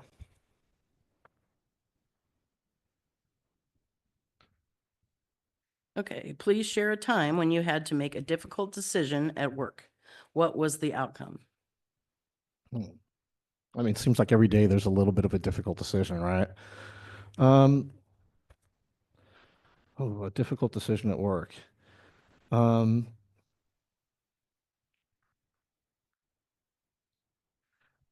I've like throughout my career, I've consistently been put in the position where I have to choose if I'm going to like put myself on the line to be an advocate for change or just put up with like the way things are. And consistently, I've been the person that raises their hand in the meeting, maybe causes a little bit of trouble, maybe breaks some rules, but is willing to put himself on the line to try and make a difference. There have been times, like over the course of any institution, where there's some decisions that have been made that I disagree with. I'm willing to put myself out there as a person trying to make change, but then I'm also the kind of person that like tries to listen to everybody and bring everybody together. So it's been kind of a consistent theme, but I think if you talk to people that know me very well, like the speaker that spoke earlier today, I'm now I'm kind of an old mentor. I'm respected in the community. Teachers come to me for advice. I try and teach them to be a little bit of a gadfly themselves, to protect themselves. I'm helping them with their difficult decisions. It hasn't all been a smooth process, but I'm okay with a non-smooth process. The goal is to make sure if something needs to get changed, it gets changed.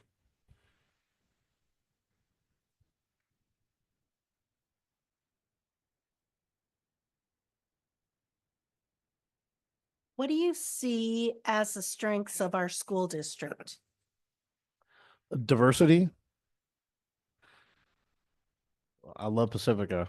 So just the fact that it's Pacifica is fantastic. I'm a child of Pacifica.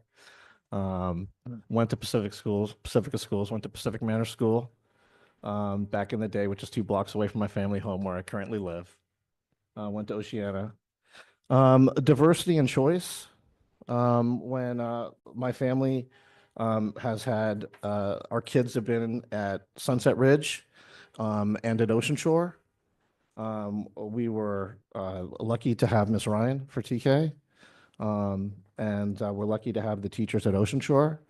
Ocean Shore was a choice for us, and it was beautiful to look around the district, tour a bunch of sites, and figure out where we belonged. As we move forward, I'm hoping that we can maintain that choice. I know Pacifica and I know Pacificans, and Pacificans have struggled with lots of issues over the course of our history here. Whether it's choosing whether to develop a quarry, choosing whether to restructure schools. When I was at Oceana, that was a major political issue. I was involved as a young student protesting stuff and speaking in front of boards back then. Pacificans can deal with tough issues. Pacificans don't shy away from that. We gather together, we contribute our resources, and we, over the course of my life, we tend to do the right thing. And so I think I, like other Pacificans, are pretty used to making tough decisions and moving forward. I think I know how to do that. I know how to help people along. And I'm hoping to contribute that to the board.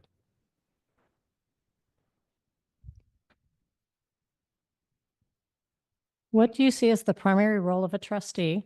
How would you fulfill that role, both individually and as a member of the governing board? You know, when I first started as a teacher, I didn't plan on being a teacher. I planned on being a politician. I had worked in the state capitol, had a lot of experience with politics, won the California State Senate Fellowship Award, so I worked with local Senator Quentin Kopp, and it was a fantastic experience. So I went into teaching thinking, wow, it'd be great to get some teaching experience for a political career. Started teaching and fell in love with it. And so 33 years later, here I am. And so like the primary role of a trustee is to serve the people, to listen, to listen and to hear. I don't know if I can they sound like similar words, but they're both important, and react accordingly. I've already described the basic structure and the relationship between the superintendent and the board, and I understand that. But like there's a kind of like a reaching out that a proactive reaching out that like I think if when I'm on the board, I'm going to utilize to deal with other issues that come up going forward. Obviously, I'm stepping into this position, attempting to, where there's already a lot of stuff going on. And I don't, if I am chosen, I'm one vote. I'm not going to make a difference in you know, and I understand where we are. My goal is to move us forward. I understand the communities involved. I've heard the pain that you guys have expressed, and I've heard the pain that you guys have expressed. And I know that if we're like, as we move forward, if we're going to do our job, which is serve the kids, we need to be conscious of that pain. And like, we need to work to make sure that whatever this ends up being serves those kids, like I talked about earlier. If there's a bump in the road and things don't work out the way we've like planned for them to go forward, we'll have to deal with that too.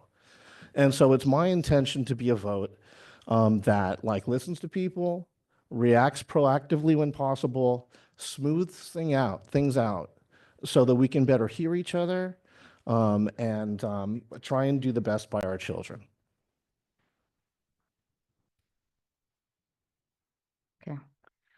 What would you like to accomplish as a board member, and which of those accomplishments is your highest priority and why?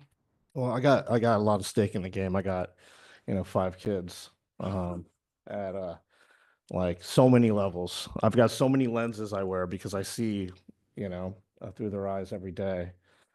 You know, what I hope to accomplish, like all of you, is I want my kids to be happy. I want them to get a fantastic education. I want them to feel loved and safe. I want them to have wonderful friendships and wonderful memories, and I want a school district that I'm proud of as part of that. So what do I want to accomplish? You know, that's me looking long term. But like for right now, like I said, we're in a period where there's a lot of stuff going on. And I think we need somebody that can like come in with fresh eyes, not in a way to like tell people what to think, but to listen to people, listen to you guys, listen to everybody, and like try and like create a sense of everyone moving together. And like I said, living up to taking care of those kids. Um, I think I have a skill set that I can like contribute to that like end. Um, Pretty easy to talk to. As a teacher, I talk a lot. It really is a skill set that comes from the classroom. Like I said, I'm there every day. I've got to put on a show from the beginning of the day to the end of the day. It's a long day, especially when you have a board meeting afterwards. But like, I've got to serve everybody in that room. I think we can all wrap our head around how it's easy to do when you're talking about kids. It's the same thing when you're talking about the people in this room, when you're talking about parents, when you're talking about businesses and other stakeholders in the community. You got to talk to everybody, you got to serve them all. And so for me as a board member, whatever part I have to play in accomplishing that, that's the part I'm going to play.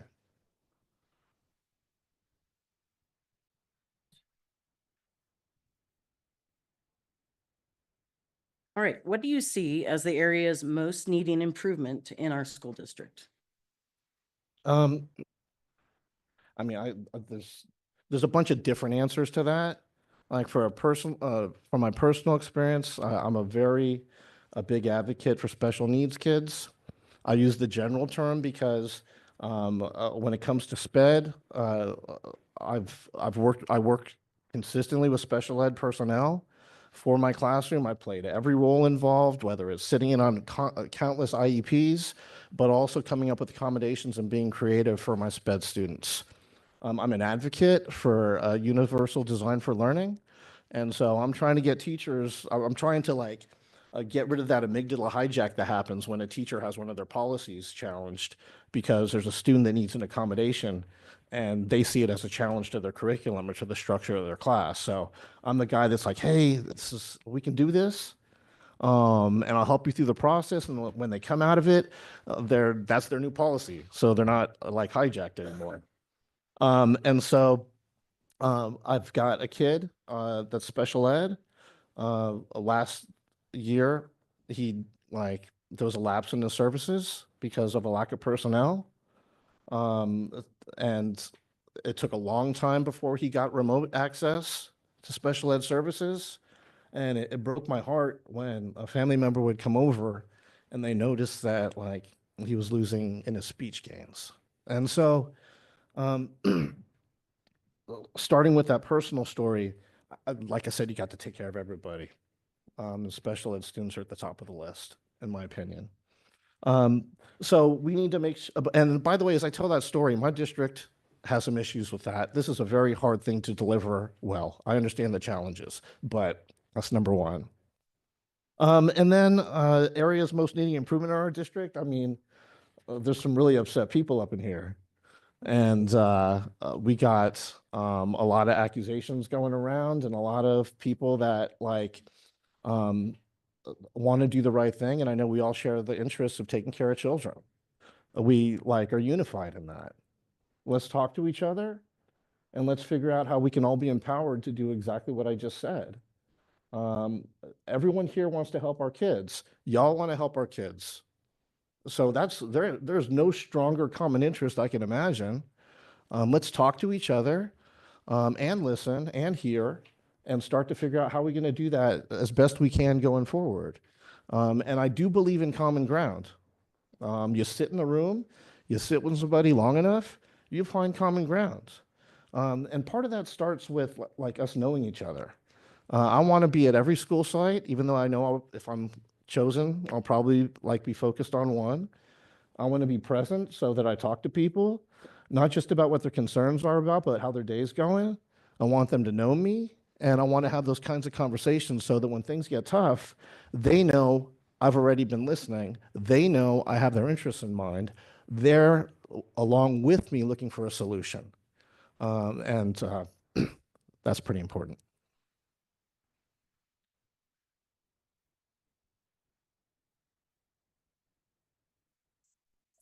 Please resume. Thank you.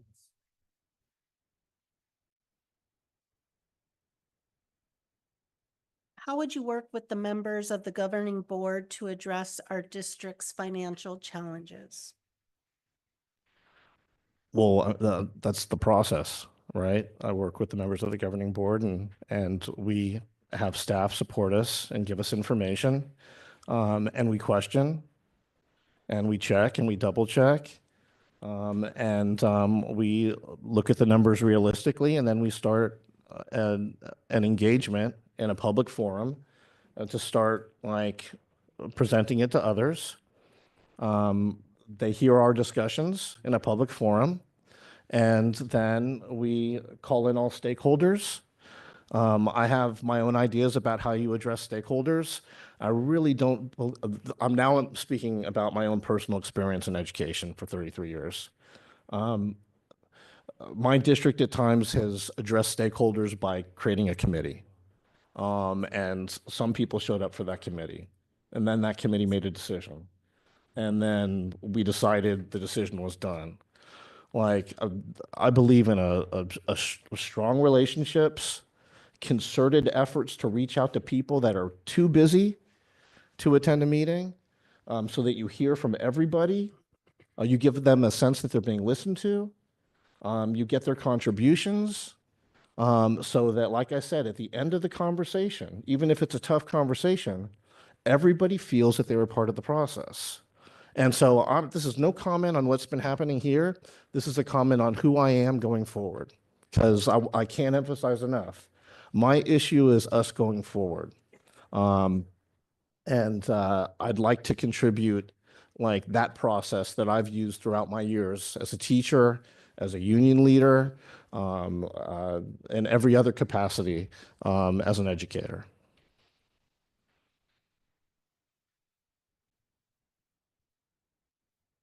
There's about 2 minutes left and we've got 2 more questions. So Okay. Okay. Describe your response if a parent cornered you in the grocery store and asked for your support on a particularly hot issue. What if the issue was one you had not heard about yet, but had been reported or discussed on social media? I would listen. I would ask some questions. I would make sure that that person feels like they're being listened to, because they are. And again, like I'm doing this every day in the classroom, right? There's stuff that comes up every day. I've seen it all. And so this is not something new for me. This is something I'm going to do tomorrow when I go to teach. I understand the structure of the board. The structure of the board then dictates that I talk to the superintendent. If there's anything to be done, we'll have discussions about how to best, move forward in a public setting. It is not my job to fix a problem in the moment in a grocery store.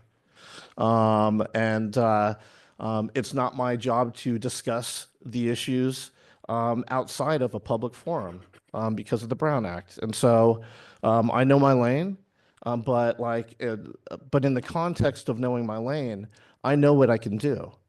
And I can not only listen, I can make that person feel listened to. I can talk to the superintendent, I can troubleshoot that person's problems, and I can get back to them. And I can also consider if there's more to be done.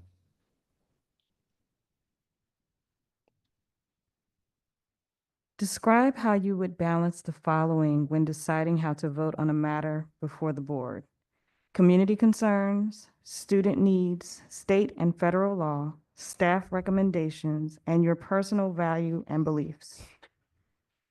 Those are all like parts of the soup, right? They're all real important parts of the soup. And I can tell you right now, I'm not going to go against state and federal law, that's, but of course, my personal values and beliefs are a big part of what I'm doing. But my personal values and beliefs, you've heard them here tonight. They're part of a process of doing the rest of it well, in my opinion. Student needs are number one, but students have parents. There's a community there. And you don't serve the students without engaging and talking to the parents. Staff recommendations, staff is there to support us. And We're time's going to have out. to finish it. Yeah, it's gone over. It's like the bell ringing in my class. It happens all the time. I'm not done talking. Guys, stay in your seat. Come on. But they leave me. They leave me every time. Okay, thank you very much. I think we're going to have you go back to the other room. Okay. Thank you guys for the opportunity. I almost stole the questions, but it doesn't matter anymore. Leave them there.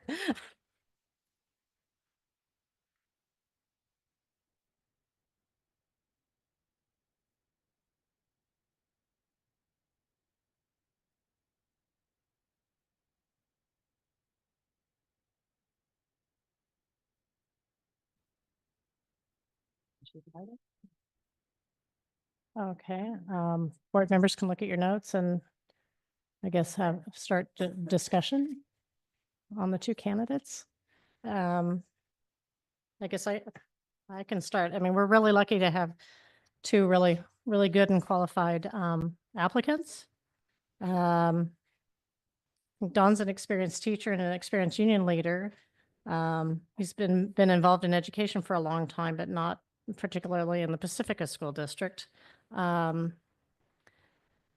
Where with Bridget, my apprentice, I know she was the lead on the parcel tax and co-lead on the bond, PTO president, treasurer, and did attend all of the budget collaboratives and is one of the leaders of the Pacifica School Volunteers. So looking at that, I'm seeing, you know, many years of dedication to participating in the school district. So those are just my quick overview thoughts. I think both candidates are excellent. I think they both care deeply about the district. I appreciate Bridget's effort working with the Budget Collaborative and getting Measure G and EE passed. I'm looking at what his name is, Don. Yeah, Donald. He's a teacher. What I didn't notice tonight, and I just want to point it out, is that it seems that he has a lot of Ocean Shore support. And I think that it's important at least to consider him because I feel like we're in this very difficult place. And I think maybe Ocean Shore people are feeling like they're not being heard and that they might feel that they're heard by him. So I just noticed that and I just want to put that out there. And he was very engaged with the audience as well. Those are my notes. I think they were both very well qualified. Things that stood out for me on Bridget's was willing to learn and understanding of the process, but actually Dawn really understood the process also. I would also say making sure we listen is really important when we're out at the grocery store. So put that out there. Anyway, but it's a tough one, I would say. I took a lot of notes. Some of the questions are very generic and what do I want to say? I want to say that I am a person who appreciates and respects action. So when you've been on a committee, when you've been on a volunteer beautification project, you know, anything where you're volunteering your time, because basically this is a volunteer job. And I feel like Bridget has checked a lot of boxes as far as her community engagement. Pacifica. I feel like Don is very qualified and a team member. I took a lot of notes, so I'm looking them over. He's a team member. The one question that wasn't answered though is how would we get some teamwork between us too? And not just the community and not just the education community, because when we're elected by everybody that lives in Pacifica. And so I'm just listening to see if there's anything that anybody's done. Like if you look at everybody up here, you see ex-PTO presidents and in fundraising. And so I'm looking for that kind of commitment.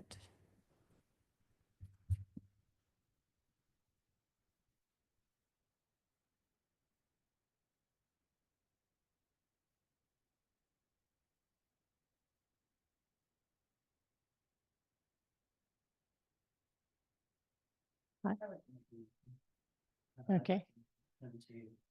Turn on your mic. I'd like to make a motion to have Bridget Hurt be the next school board trustee in Pacifica. Okay, is there a second? I'll second.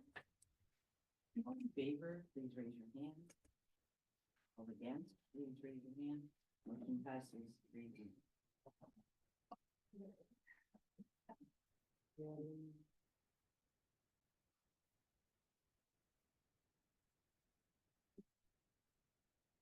Okay, can we bring the candidates back in, please?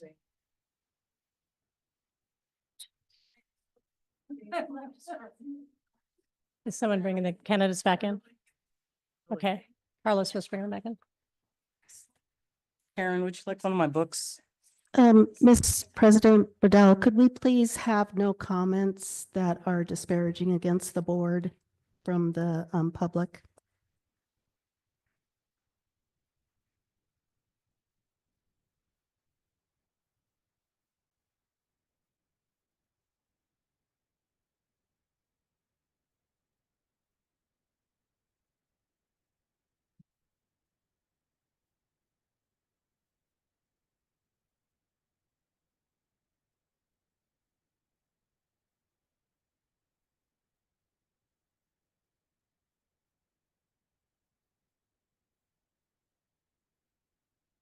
Where did they put them at?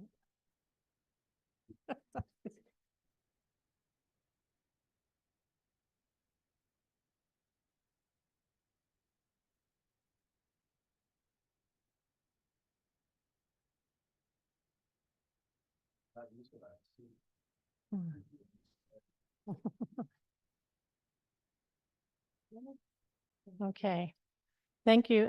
Thank you both for your interest in serving our community.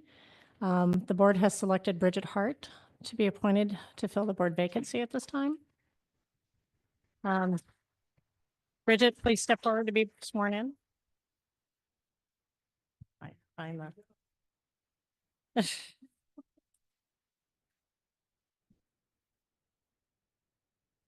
Do you need to read it, or can you just repeat it?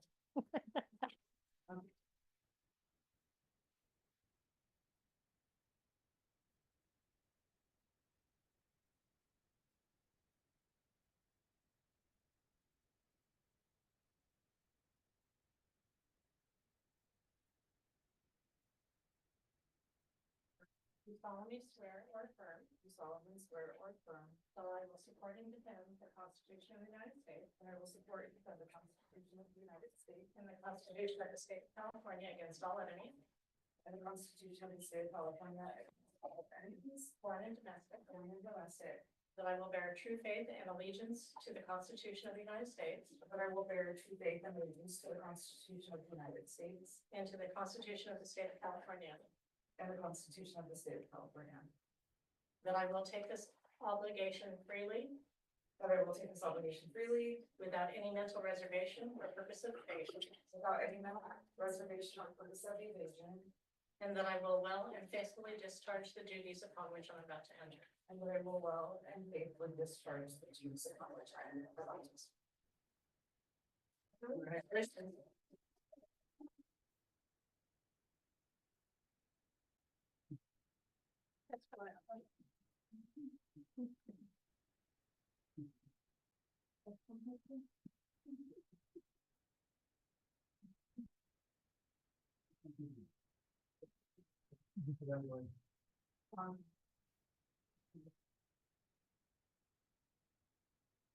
Okay.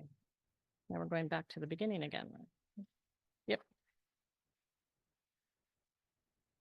Okay, we're going back to information item 11A, the Bond Oversight Committee Annual Report. Dr. Davis?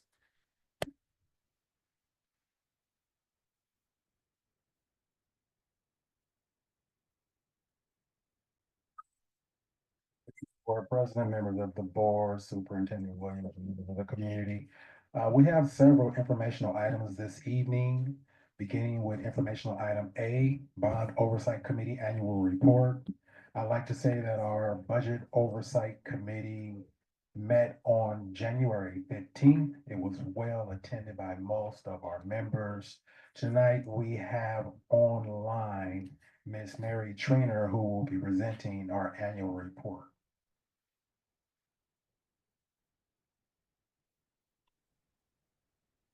Good evening. Oh. Hope has the flu, so we're in need of snuggles.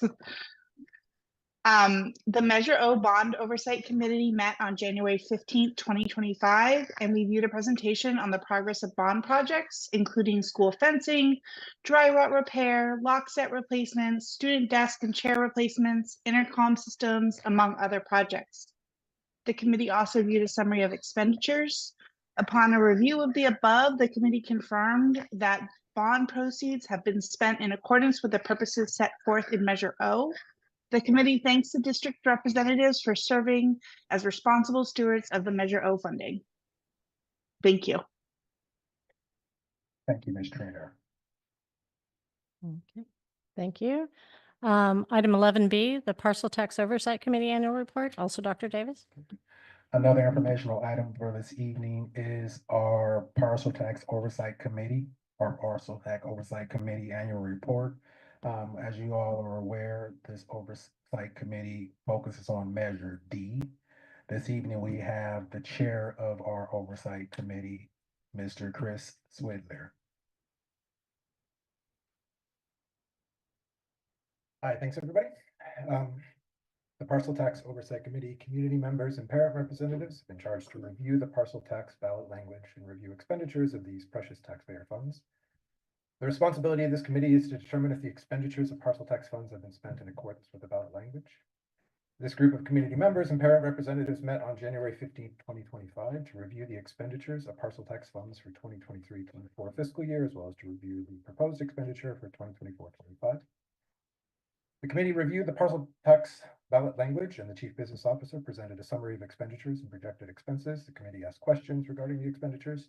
At the end of the discussion, the committee determined that the Pacifica School District has spent taxpayer dollars to protect quality education and retain teachers by funding teacher positions and providing new teachers with support, supporting struggling students by funding counseling and teacher training to meet the needs of every student, support struggling students and engage all students in science by sending all fifth graders to outdoor education for 1 week where they receive a real-world experience in science, and support libraries and technology by funding library technicians who support teachers to provide access to information both through books and internet. I'd like to add one more comment. A couple of months ago, Dr. Williams, you spoke here about the positive collaboration of the district office and the parcel tax group Measure EE, right? I really appreciated that. I thought you made a really good point. It was a great experience for me personally, with Bridget, with you and others, Tara. I think everybody who worked on that agreed that it was a really good example of the type of participation. Looking back though, it seems clear to me that the district should have been more transparent about the situation we're in with pending school closures and the degree of the district's financial need and the upcoming recommendation. Because I think that if those conversations had been public, it's likely that we could have passed a larger tax increase that would have helped more with our budget shortfall. I think that even the most skeptical taxpayer would have understood that a district doesn't shut down a location unless there's a dire need.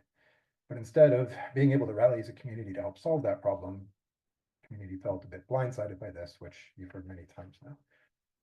I want to be clear that I believe that we're on the same side and that we both have the best interests of the school at heart, meaning the community and the board and district. But I think it's important to acknowledge that there are a number of ways the lack of transparency has made all of this more difficult than it needed to be. Most importantly, though, there's still a lot of problems that we need to solve together. And I really hope that a year from now, we can all look back on 2025 as a time when we work together with empathy and transparency and trust. Thank you.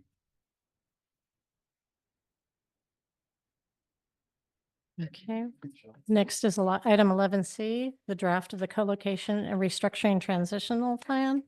And we have 4 speakers. So Christina Lee.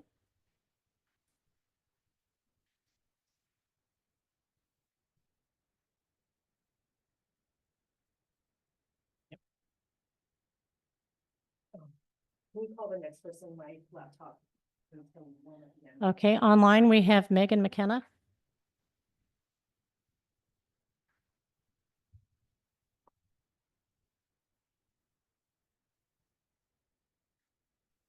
Hello, can you hear me? Yes. Yes, I'm through. Okay, thank you so much. So regarding the transitional draft that's been posted, I just want to reiterate something that I think I said earlier, actually, which is I really hope it's clear that the board can step up and communicate on behalf of the decisions and the conversations that are being made, especially if there needs to be parental awareness or community awareness. Community does extend beyond just Parent Square and to the whole district. I think that would go a long way. You've heard that enough, I know, but transparency and communication probably would have changed the outcome of what you're seeing right now if we weren't as surprised with what's happening. And that's really all we ask, that's all we want. And then the other thing I would really like though too is kind of the respect to have things read before published, even if they're drafts, and it appears on page 20, it appears that someone copied and pasted just inquiries to ChatGPT or some AI service, because there's actually a line in there that says, would you like me to explore further avenues of staffing with this? Like, it was like a question that ChatGPT usually has with people. And then in reading those relocating kind of co-locating options that were thrown out, it just didn't feel like it was written by someone who knew what the situation was, or even knew Sunset Ridge as a school or Ocean Shore as a school, or even what our challenges were. And that just feels off. It feels like we're not known, we're not cared about. It feels like you guys are rushing, which is really painful because mistakes get made when you rush.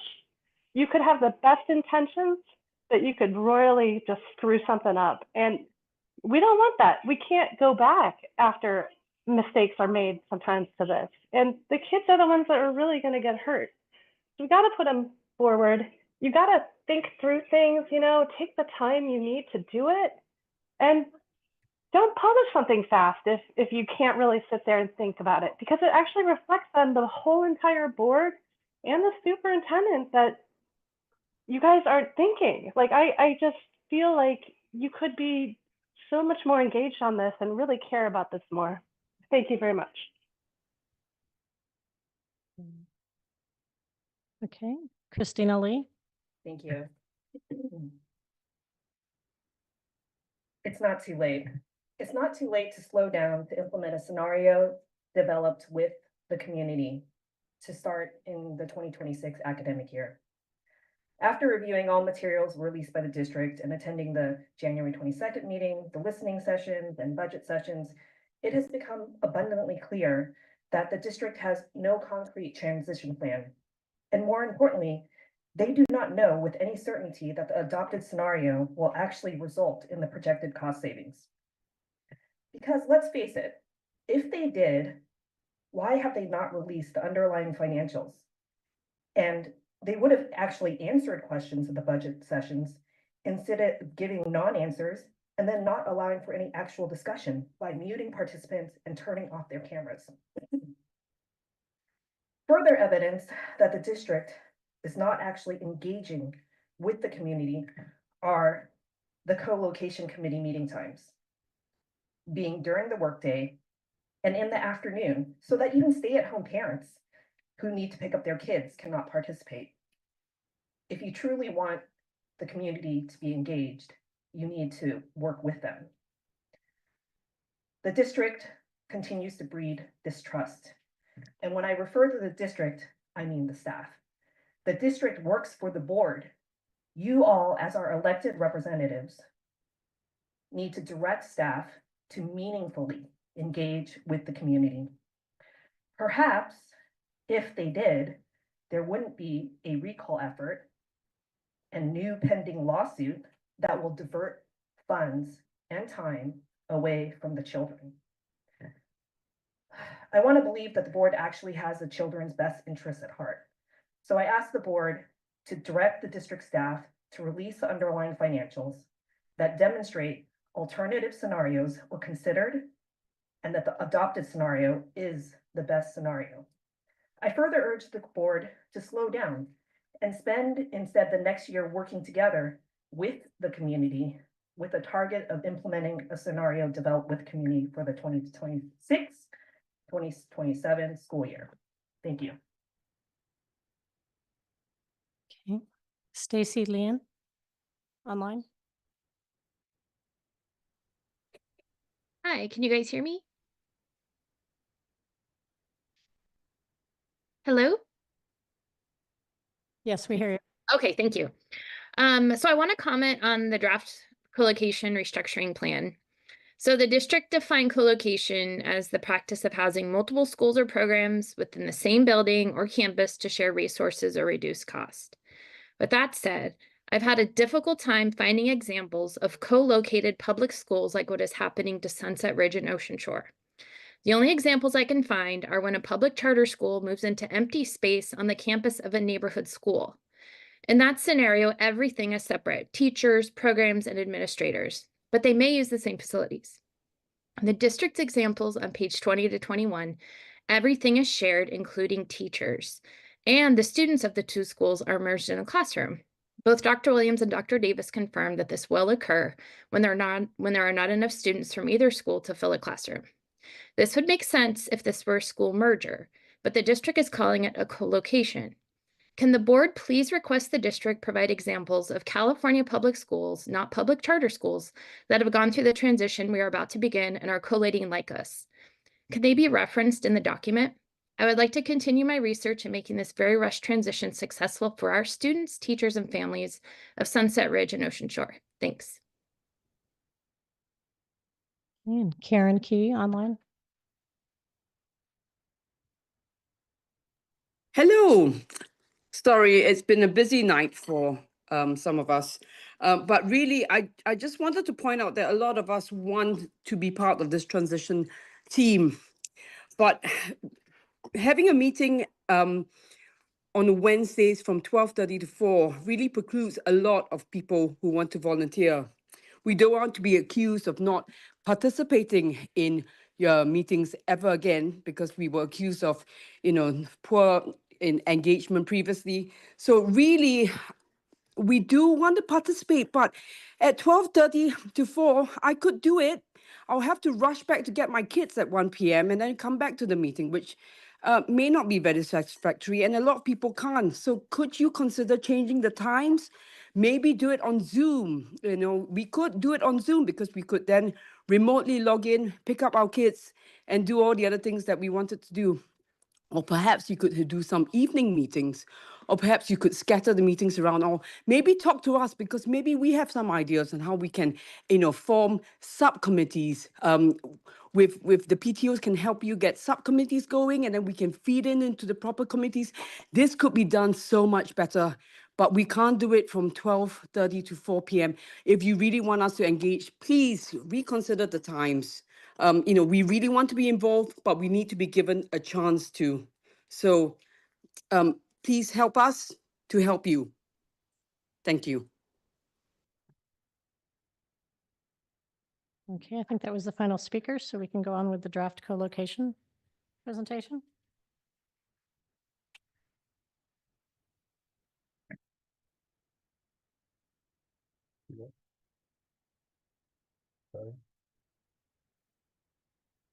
Again, good evening, Board President, members of the board, Superintendent Williams, and members of the community.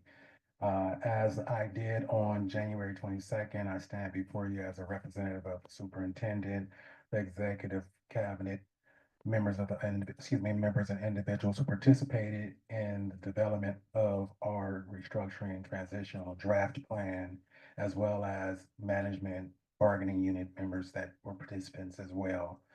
This evening, we'd like to give you an overview of our drafted transitional plan, beginning with our first page. And then each of us will reside up here and present portions of this presentation to you as well. It's not working. Recycle means. Turn it off and turn it on the side.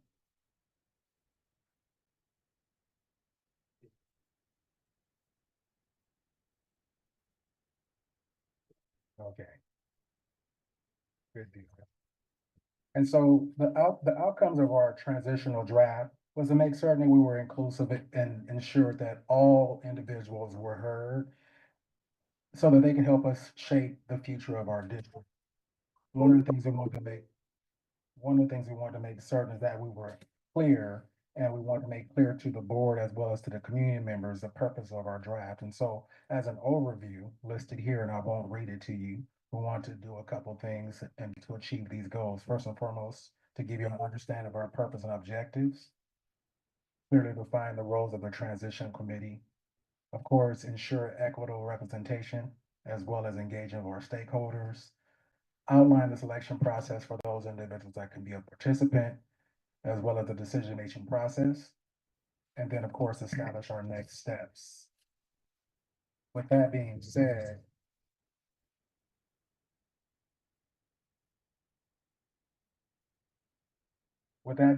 I just want to reflect upon what you may have heard a couple of times this evening as far as a calling. We are stronger together. And one of the edicts behind this transitional plan is to ensure that we foster the commitment and engender the support and involvement of all of our community members as we move forward. And so as we foster this child-centered environment, we want to ensure that we have the voices of each of those individuals. We will remain focused on ensuring that we have equity, collaboration, and transparency, because those are things that we all believe are tantamount to making certain that we have a really good, sound, and solid product as far as a transitional plan. This plan, as I mentioned before, will provide a guidance for us. It's an opportunity for individuals to provide input, and in doing so, we will make certain we provide opportunities for individuals to be a participant. And the ways in which they will be participants will be in the manner of site visiting sessions, as well as having those opportunities and conversations with the schools that will be impacted, so we can make certain we mind the uniqueness of those schools and move that uniqueness along with those schools and those students as well. We want to make certain we are showing our appreciation to all those individuals for their dedication, that being not just the staff and the students, but also our community members, and even those individuals that are a little uncertain about this time, because we do know that their voices are important, so that we can all make certain that we get the best out of all of us as we move into the transitional period for our school district.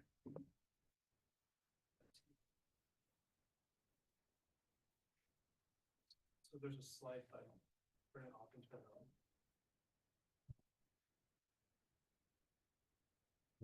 A couple times.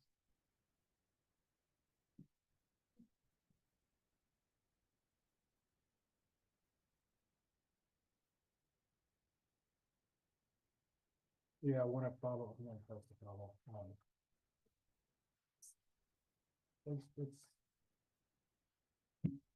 So moving forward, and you all have the package with you, and so we'll continue the presentation. A little background for the community members that may not have been present or a part of the conversation up until this point. In January 2025, the school district was presented district-wide strategies to the Board of Trustees on how we can move forward.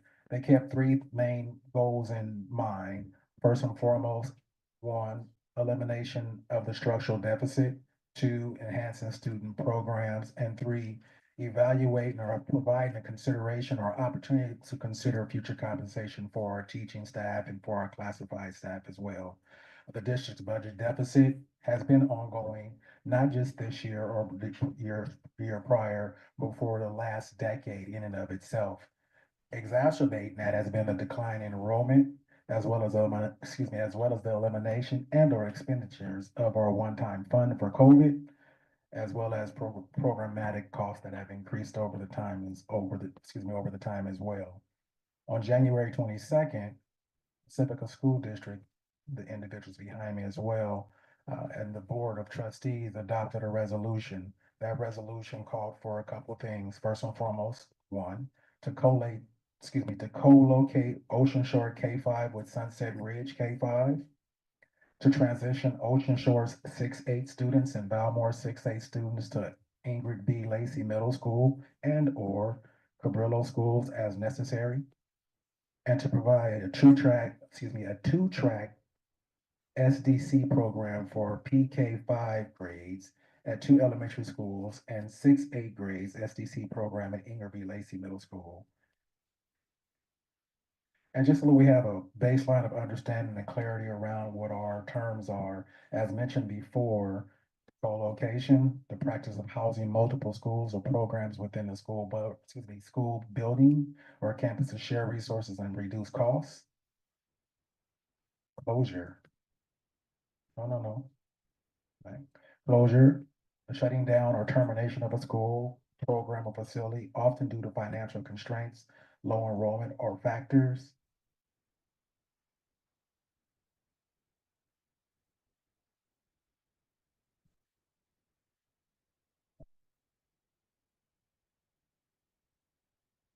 And we have a couple others we want to provide you as well. Enrollment, so we understand how we're staffing our students, staffing our schools with enrollment, the process of registering and enrolling students to a school or educational program, including the total number of students enrolled, and the difference between that is attendance.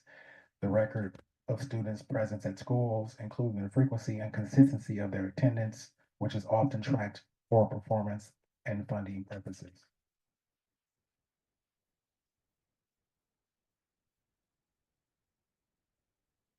Good evening, Dr. Williams and Board of Trustees, and congratulations, Ms. Hart. One of the things that, if you don't go back, please. As we've been going through the process, we have been listening and we are looking at suggestions and input and feedback. One of the things that came across repeatedly was a timeline of events. And so within the draft, there is a timeline. It started from November and it continues on to the end of the school year and when the possible moves will be taking place.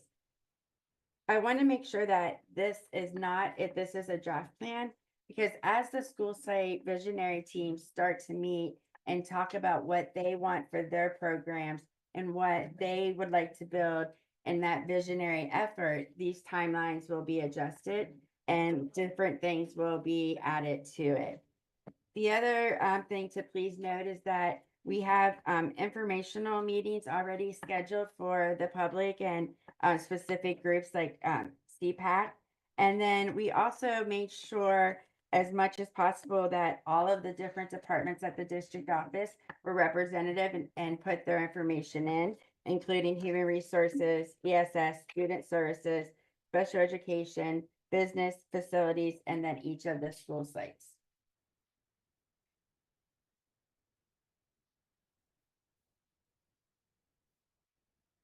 Thank you, Joey. Next section, Dr. Torres and I are going to be talking about different types of support that we have for our plan. We really want to represent multiple perspectives. And so this first part is that our plan has multiple phases. It has a support phase, and each support phase has information and guidance attached to it. And our guiding values are supporting our staff, encouraging our students, and embracing our families. We also are going to have counseling opportunities, and I see this section as really this opportunity here as helping our helpers and really working with our different groups of our partners in the change management and our path forward. So we'll have different opportunities for our classified staff, our certificated staff, and our students, families, and communities. We're preparing those sessions right now. They'll be between 45 and 90 minutes each. We're really starting to establish what they're going to be looking like, and we're planning for them to be in mid-March. Once we have them all planned out, we'll be putting the information out through our usual communication channel.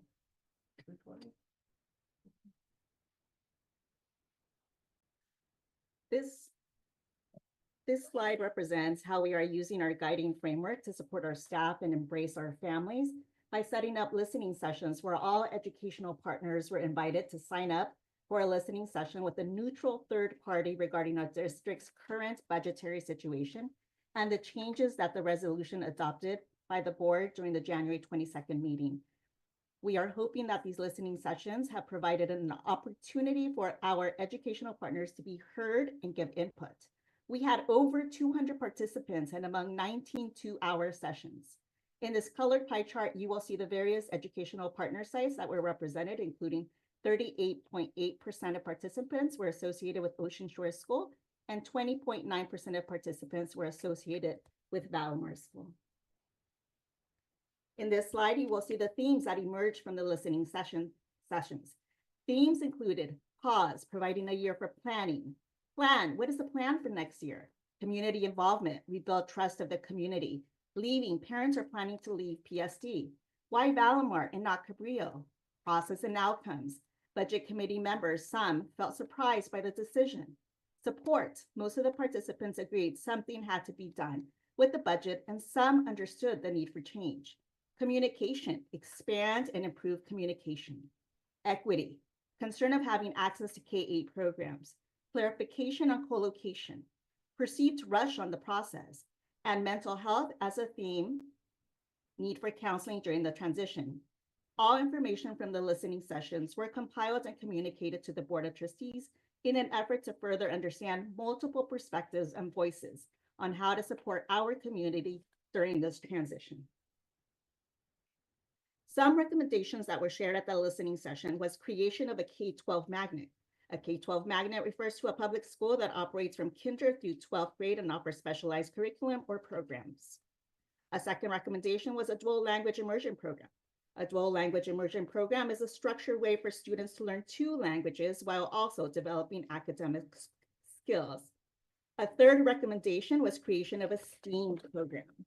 A STEAM approach to learning the use of science, technology, engineering, and the arts and mathematics as access points for guiding student inquiry, dialogue, and critical thinking.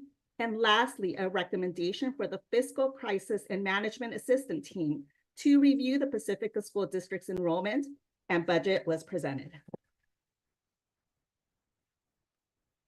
Other district supports that have been offered to the respective educational partners are the Employee Assistance Program, EAP, which offers free and confidential support for employees facing personal and work-related issues. EAPs can help with a variety of issues, including mental health, substance use, financial concerns, and family problems. In addition, the rights for reasonable requests for accommodations has been offered as needed for the Pacifica School District staff. Listening sessions were offered to better understand perspectives, concerns, and experience of those involved so that we can make more informed decisions and foster stronger relationships.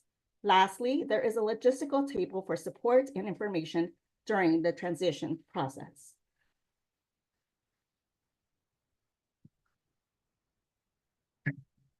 The site or the school site visionary teams is really an effort to make sure all partners can collaborate and have a collaborative approach in designing what that school programming for staff, for students, parents looks like. The task would be for that team at that school site to provide a clear framework about actions and what sharing models would be most appropriate, what staff and teachers sharing model can be with the efficiencies and new training and enhancements. And then we are also hoping that these visionary teams can work with all of our partners, look at the concerns, the input, the feedback, and use that as a tool to build that program so that all of our partners have a part in a collaborative process. The main goal for everybody is having a student-centered approach. So the programs from one school to another school may look different based on a school site visionary team's wants and needs, but always the first goal is making sure that we do what's best for the students. Dr. Bowman, I just want you, can you go back and emphasize the importance of the visionary team and the function in comparison to the district transition team? Sure. So the district transition team is the overall team that's giving a guiding framework. It is not mandating anything. It's not saying that this has to be done. What the district is hoping is to make sure that we have proactive sessions to make sure that there's a strategic plan and that everybody is participating in the decision making. What that is going to look like is based on the team. Principals are reaching out, recruiting teachers, parents, volunteers, community members, and we want everyone in that group, based on the school needs, to participate in a collaborative process. And that process will have specific aims and objectives that they would like to meet in that visionary team. The outcome is to make sure that based on the space of the school, based on the staffing, based on the programming, that the visionary team sets the framework and outlook for what the school would look like next year. The district's not saying you have to do this or we want this part of it. We're giving suggestions. And then as a collaborative visionary team, you're developing what's best for your school community. The visionary teams for each school will begin taking place in March. As soon as I am able to get all the dates from our principals, we will make sure that we post them in multiple areas so that we can have as many participants as needed for each individual school. Thank you. And I also think it's just important. I know there's the district team. The work is going to commence in the visioning team with the principals leading. And they will have a lead team and they will find leadership among the community, staff, and also students. And so the district team is not the team that's going to design what the schools are going to look like. So say, for example, the co-location model. The co-location model that the school will move forward with is going to be decided in a collaborative effort. It's going to be based on the number of positions, staffing. We are staffing to enrollment. That has been different for our district because we tend to overstaff. The other piece is getting folk to, in terms of co-location, making sure there's opportunity to team build and also to build on those legacy activities and curriculum and to pass them on across the school district, because we talk about Ocean 411. We are not eliminating Ocean 411. That is a program which is intended to expand throughout the district. So what that would look like will be decided in collaboration with the Sunset Ridge and the Ocean Shore team. It will not be the district saying, hey, this is what you're going to do, or we're eliminating.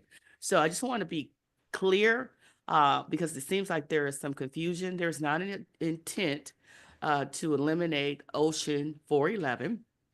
In fact, there is a hope and optimism that we'll be able to carry that program throughout the school district. And so everyone and every child can benefit from it. We've also, just in regards to 411, we've also listened very carefully, and we know that the middle school students play a big part in that. So through the educational support services, can we figure out a way to bus kids from IBL to Ocean Shore Sunset Ridge so that we can participate? Or are there other ways? And we're open to any of those ideas. I think just paraphrasing, this visionary team is setting the course for what each school is going to look like. So the majority of the work is in this team. We're providing suggestions, we're providing frameworks, we're giving ideas, but based on the school communities themselves and the partners that are in that school community will be designing what their program looks like, with us as a district team providing support and providing supplies or materials like a new curriculum that all of our kids are going to benefit from.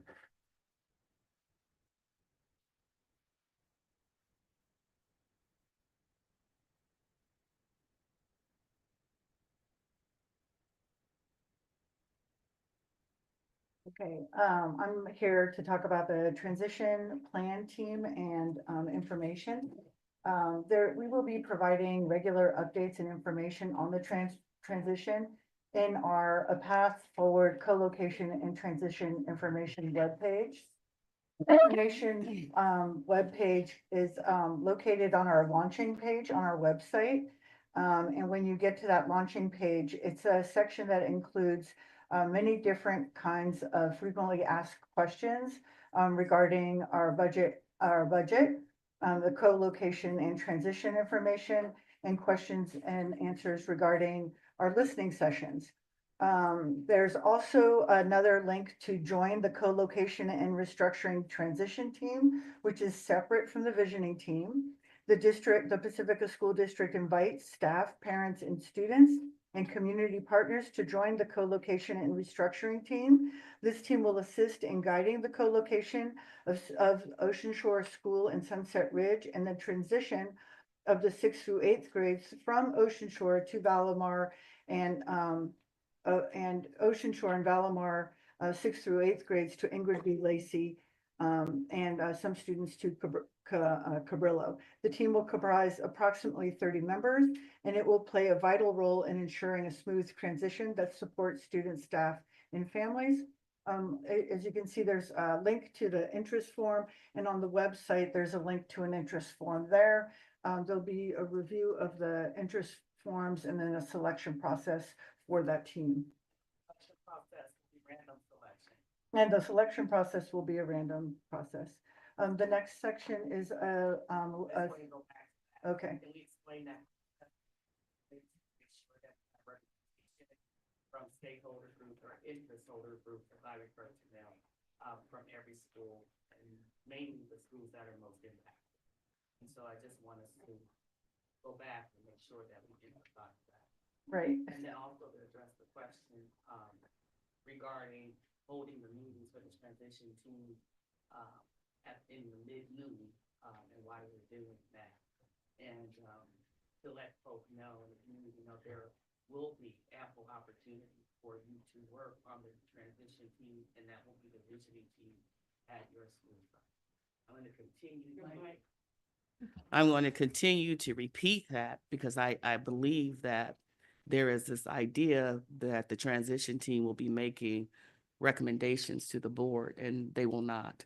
The transition team actually will be working with the school site and the school leaders and coming back and sharing their ideas with the district-wide transition team.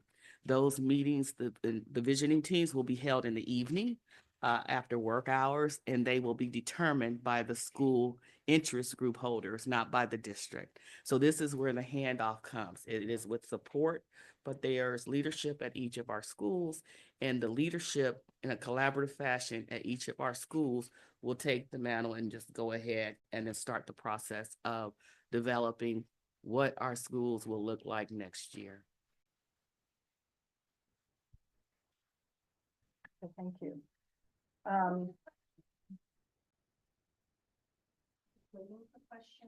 Go ahead. I'm just curious how you determine how many people are in a committee. The visioning sessions, or Yes. the principals are working on their their groups and how large their groups are going to be, and I think that would be dependent on the level of interest and the size of their schools and the amount of work to be done. So Ortega could have like one interested person, or is it just going to be Sunset Ridge and Valimar? Well, I think that there's something going on at all the schools. Whether it's with the co-location, which may be visibly much larger, but there are changes to all of our programs, including our special education programs, which are happening at all of our schools. So I anticipate that there's going to be a good amount of interest at every school. And so I know in speaking with the principals that they're looking to get interest among a lot of different partner groups and around different family interest groups.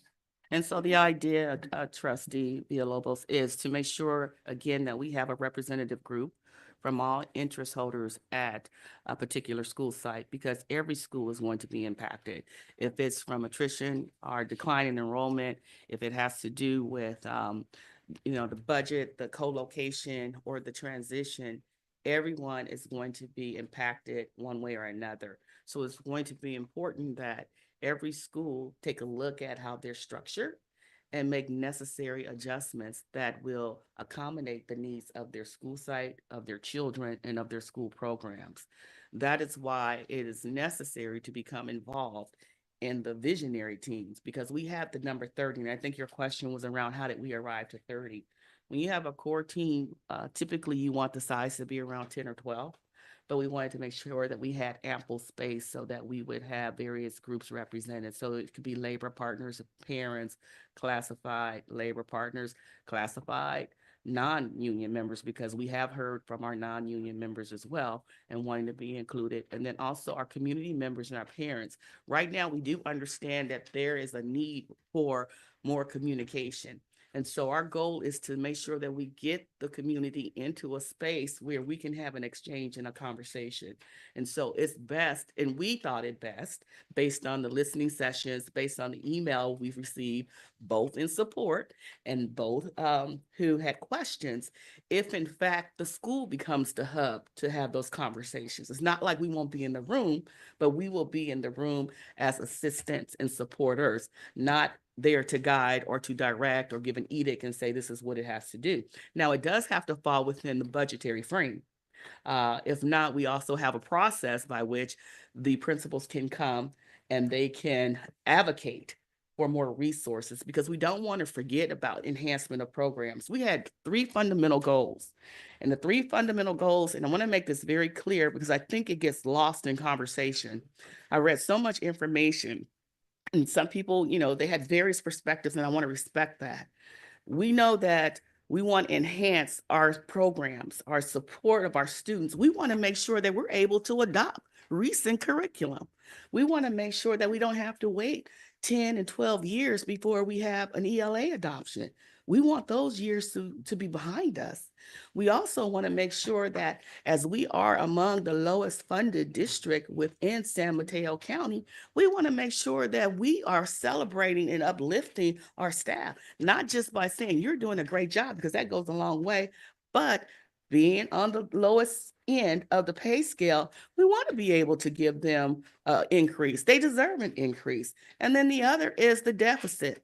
We do want to address the deficit. There is no secret meetings. There isn't any intent other than making sure our district is whole. And so I am hopeful and optimistic that through these convenings, we will be able to have that exchange like the candidate, like Don said, that folk would be willing to say, okay, there's something, yes, in the listening sessions, the feedback said, yes, we all agree that something needs to be done.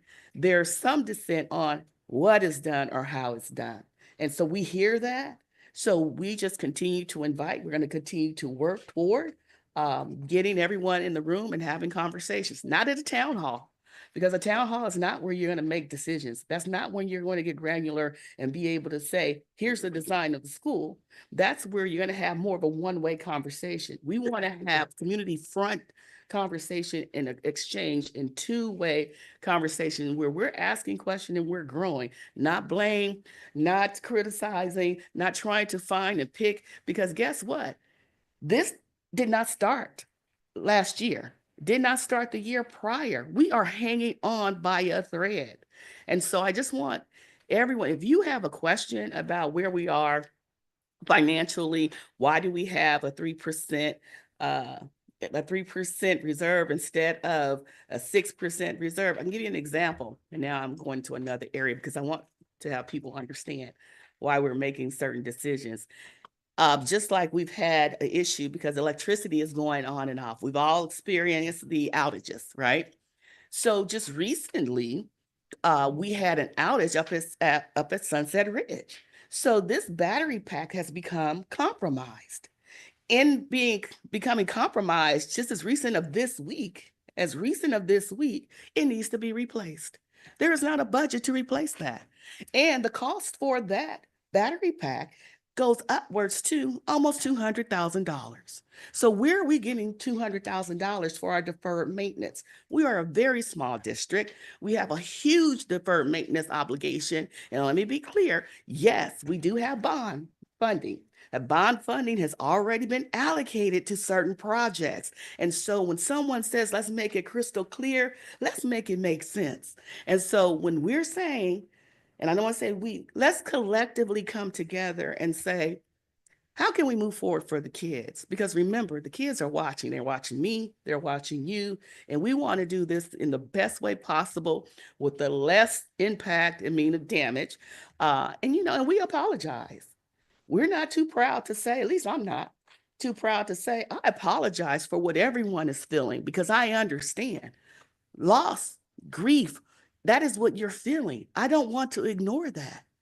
In addition to feeling and being empathetic and being compassionate, I also want to make sure that we're doing the necessary steps and taking the necessary steps in order to make our district whole and to keep it the wonderful place that it is for our families and for our students. And so I don't think anyone sits here on the dais and says, I'm in a secret room because I want to destroy a program or I want folk to feel harm or hurt. That is not it at all. We want to make sure that the trajectory of not having, if you've been here a long time, you know this is year after year. We have to make sacrifices in order to get necessities.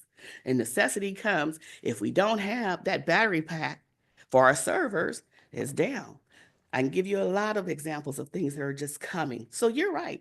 We have a new team. We have an excellent team that's working with the community and adores the community and are working to the best of their ability to engage and the best of their ability to stop the bleed.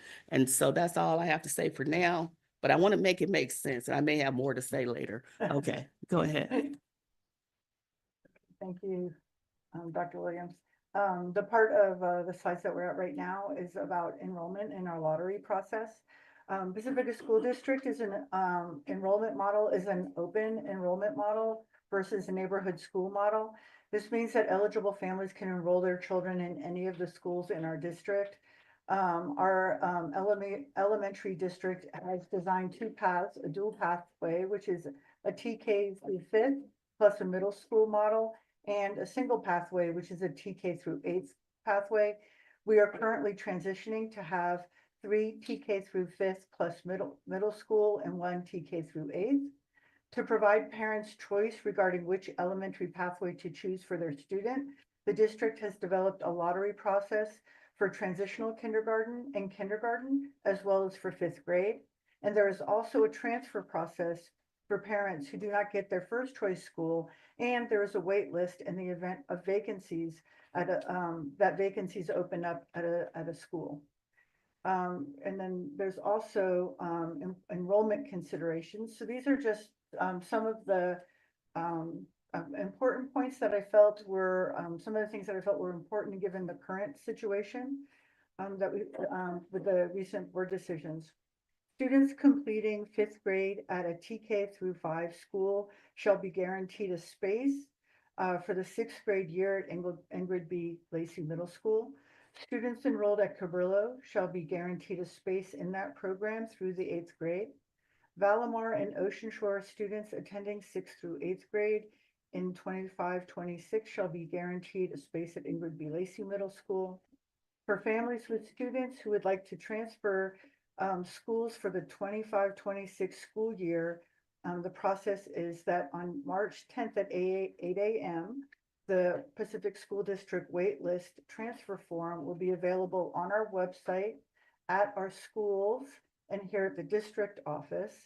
We'll be accepting those forms here at the district office, and transfers will be made on I won't first come, first serve. Once we receive them, they'll be stamped received, and then we'll be making those assignments. The TK lottery took place on this past Friday, February 6th. The results were posted on the same day. Every child has been placed, so wait list for families' first choice, if there was a wait list for families' first choice were developed during that process. All parents will be notified of their placement, and registration will be completed via our new online enrollment process. The online enrollment information will follow and will be available to all parents beginning mid-March. That's all I have. Any questions? And now we have programming activities and answers. You've heard a little bit about the programming, and I can't give you an answer for what every program is going to look like because the school site visionary teams are going to be creating that. And Joe, if you don't mind, one more slide. Here are just examples that a school may choose to have as part of their program. What does that connect to as far as the district? We're working very hard to get our curriculum and our policies and programs compliant. So we've had a committee all year long for ELA curriculum.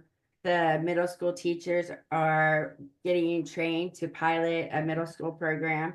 Our elementary ELA teachers of the committee members are doing the same thing. And our goal is by March, we're able to make a recommendation to the board and have that in place for next year. Something else that would be for everybody is when I first entered, a big request was standard-based report cards. We have a committee with teachers working on that as we speak, and that's going to be an enhancement for everybody who is part of the district. The things that you're seeing here and examples, these could be things that you choose as a visionary team member for your personal school. So here are some examples for our middle school. And then if you go down to the elementary school students on the next slide, you're going to see some others. I will say that the ELD curriculum isn't really a choice because by law we have to have that. But what else could we add to that programming? A lot of the suggestions came for project-based learning. So two of the expertise areas for training for teachers is Stanford University and Burke Institute. So we're making connections with them so that all of our teachers could be trained on research-based project learning because we know it works for all kids. And so my goal is to help support the teachers because that's what is going to be best for kids. But the individual design for that program will be based on the school site vision. And Can I ask a question? It's about if we could bring the slide back up, about the accelerated math program. And I'm just wondering, is that Algebra 1? Or So we're so right now we are in conversations with Jefferson Union High School District. One of the things that's been happening is our 7th and 8th graders get an integrated math, but as they go into high school, the integrated math doesn't count as the Algebra 1 credit. And so we are looking at the pathway so that our pathway aligns to Jefferson Union High School. So they could get an 8th grade Algebra 1 credit and then move right on to Algebra 2 or geometry. And so that's something that we're currently working on. Eventually, I mean, that could grow into something that the school site team wants, but our goal is for every 7th and 8th grader to have that opportunity. Thank you. I have a question about the visionary team. Has it been considered that there might be some residual hostility in these conversations, and are there any solutions for that? Like, would it be possible to get a mediator? Like, I just worry about how the conversations are gonna go. Right, so I think there's a couple of things in discussion. Our principals are working and collecting members for the team. The district team is supporting them. And if that principal feels that a mediator, facilitator is needed to make progress and move forward, then we will have that conversation as well. It's not in place for every school because every school may not need it, but it is something that we've put on the drawing books to put in place as principals and team members request. Any other questions?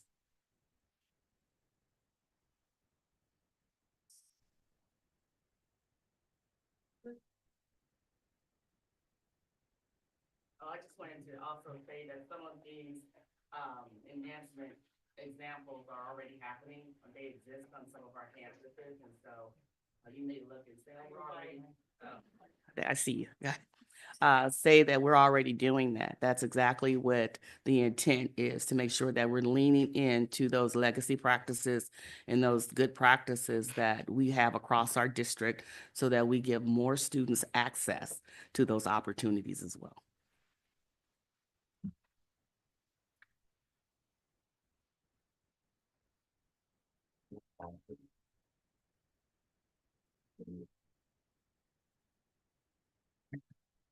I will be talking about the move process. Step 1 is purge. Sunset Ridge School and the IBL, they need to clear classrooms to receive the incoming occupancy. And IBL and Ocean Shore need to dispose of items that will not be moved Valimar and Ocean Shore needs to dispose of items that will not be moved to the new schools. And the district has ordered dumpsters and will be placed tomorrow at all 4 school sites. The school sites, Ocean Shore School, step 2, Ocean Shore School and Valimar School will determine which room needs to be moved to where in the receiving schools. And the 2 incoming sites shall also determine what contents needs to be moved into those new rooms. And as well as if there are any furniture that needs to be moved. As a result, a map will be produced for each site. On step 3, Ocean Shore School and Valimar School shall set the deadline when purge will be completed. And school principal will determine this with the staff depending on how much workload, how much stuff there is to clear. And step 4, Ocean Shore School and Valimar School will provide the purge deadline to the facilities, which is us. And then we will schedule the moving companies to do a site walkthrough to physically examine, the quantity of the contents that need to be moved. So they'll do a walkthrough for both the moving from sites and also the moving to sites. And the moving from sites, but just to look at how much stuff needs to be moved over. And then the moving to sites, just look at access, making sure everything can be logistics. And step 5, the moving company will provide a proposal typically within 5 to 7 calendar days, basically tell us how much it's going to cost for this move. Next slide. The services the moving company will provide. The moving company will pack all designated items at Ocean Shore School and Valimar School, and they'll move them to their designated rooms. And the movers will tag all packed moving boxes, and the tag will state the origin of the item. So, no box will be lost because they're tagged. And 2, if there are any furniture or boxes packed by the staff at Ocean Shore or Valimar School to be moved, staff will be provided with tags to tag them. And the tag will state the school's origin and room number of the item with the name of the staff. So making sure, when it's got moved to the destination, we know exactly the correct destination. And for any valuable items, the staff are advised to exclude them from the move. Staff are welcome to pack certain items of their concern. And in that case, the district will provide boxes and tapes. At the moving destination, the moving company will not unpack because they wouldn't know if after they unpack where they goes, right? And the teacher will unpack. If an empty destination classroom receives furniture from another school, the moving company will set them up, will set up the classrooms, will set up the furniture, the teacher provides a map. Otherwise, they'll just set them up in the most reasonable ways, typically in rows. So the classroom will be ready furniture-wise when school starts. After the staff unpacks, the moving company will come and collect their moving supplies like boxes and sometimes speed packs, rollers. And the expected moving date is June 6th. That's the first day after school is out. And the duration of move will be up to 4 days. Any questions?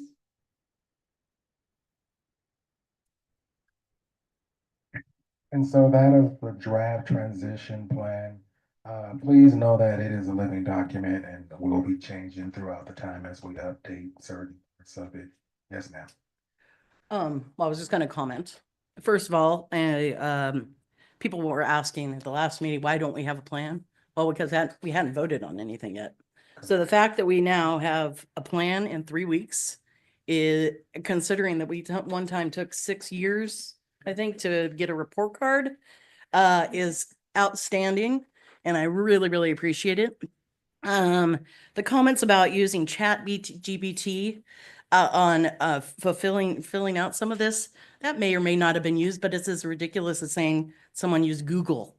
I mean, this is a tool we have now to fill out documents. So whether or not that's being used, I think it's kind of a ridiculous thing to be pulling up over and over. And then finally, just a comment about financials. There's zero secretive action going on with financials. You can see every financial you want for probably the last 30 years on our website. If not, you could come in and I'm sure they could provide it for you.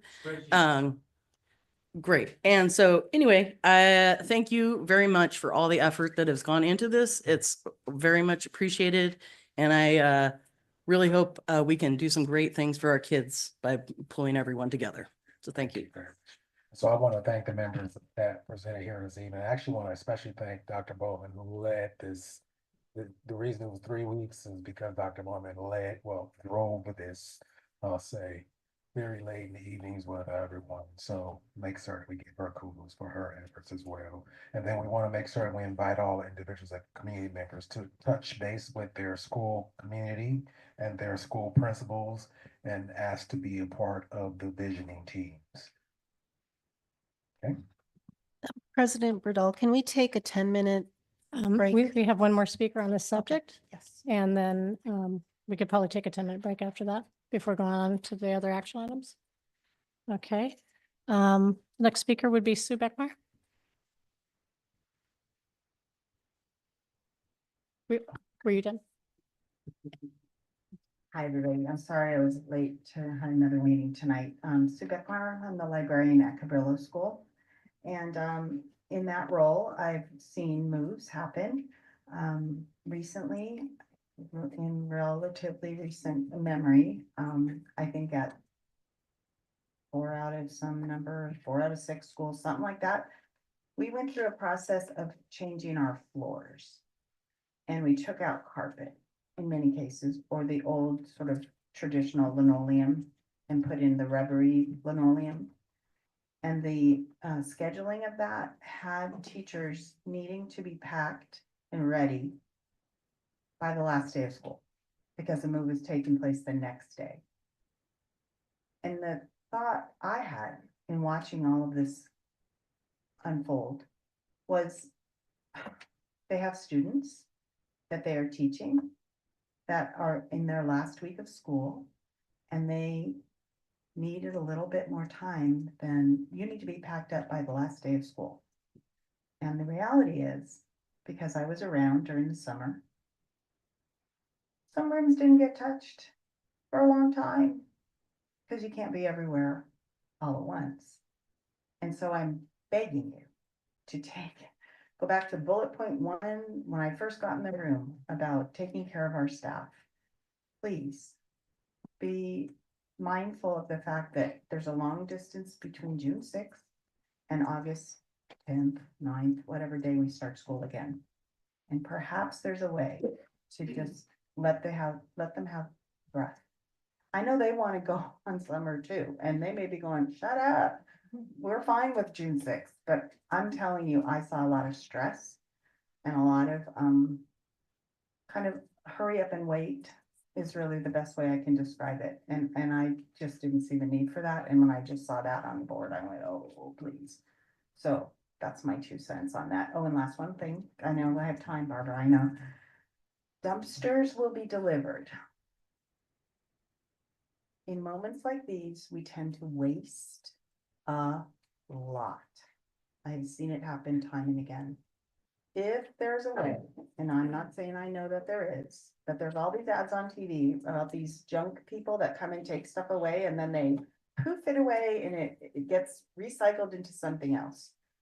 I would love to see that happen because I'm sure in the purge, a lot is going to be purged because that's the nature of it. And that means a lot is going to go into landfills, you know, like furniture, like electronics, like materials that people could use. We don't have time to sort through it. I get it. But there's companies that's their job and they do that. So along with the dumpsters that we get from Ecology or wherever we get them from, can we please we sift through the stuff and take the valuable things and reuse them and repurpose them rather than fill landfills. Before we take a break, We wanted to ask that the person who stole the pictures off the wall in the district office return them. So. Oh. Okay, I was told that they were taken by, okay, all right. So it was Barbara. We found the culprit. It was Barbara. Okay. We're going to take a 10-minute break. Thank you.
Evening, we have our guest here. We are here at an action item A, which is our annual budget audit. As you are all aware, Education Code 41020 requires districts to have an external audit conducted on its financial statements annually.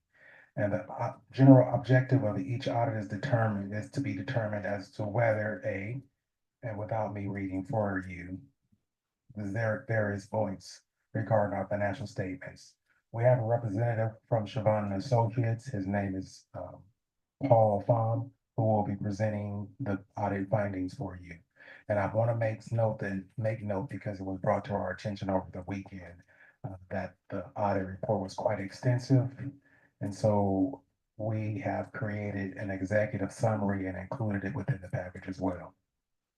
Thank you for that tidbit, Trustee Below.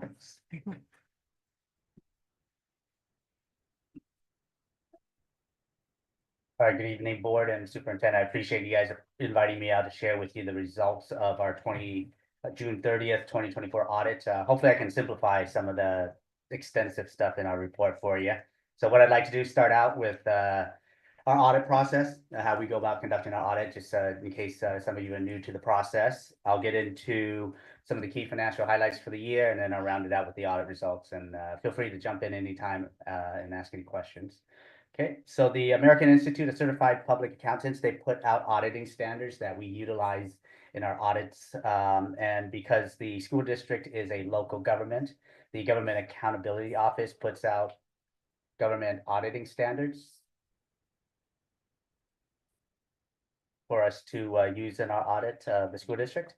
And whenever an agency expends more than $750,000 in federal awards, they're subject to a single audit. And so the Office of Management and Budget puts out a supplement called Uniform Guidance, and we utilize that in our audits to get federal program. And so for this last year, we selected the Special Education Program as the major program for audit. As far as our audit process, we came out about halfway through the year, did an interim audit where we assessed the district's internal controls, exampled some internal controls, tested some transactions, and tested to make sure the internal controls were properly implemented and designed. We didn't have any issues there. When the year was over, the district closed their books. We came back in. We basically crunched numbers, tried to substantiate the ending balances, complete our compliance piece of the audit. So that's our audit process. As far as some of the key financial highlights, if I could reference you to table 1 of the audit report, that's going to be on page 8 or page 10 of the report.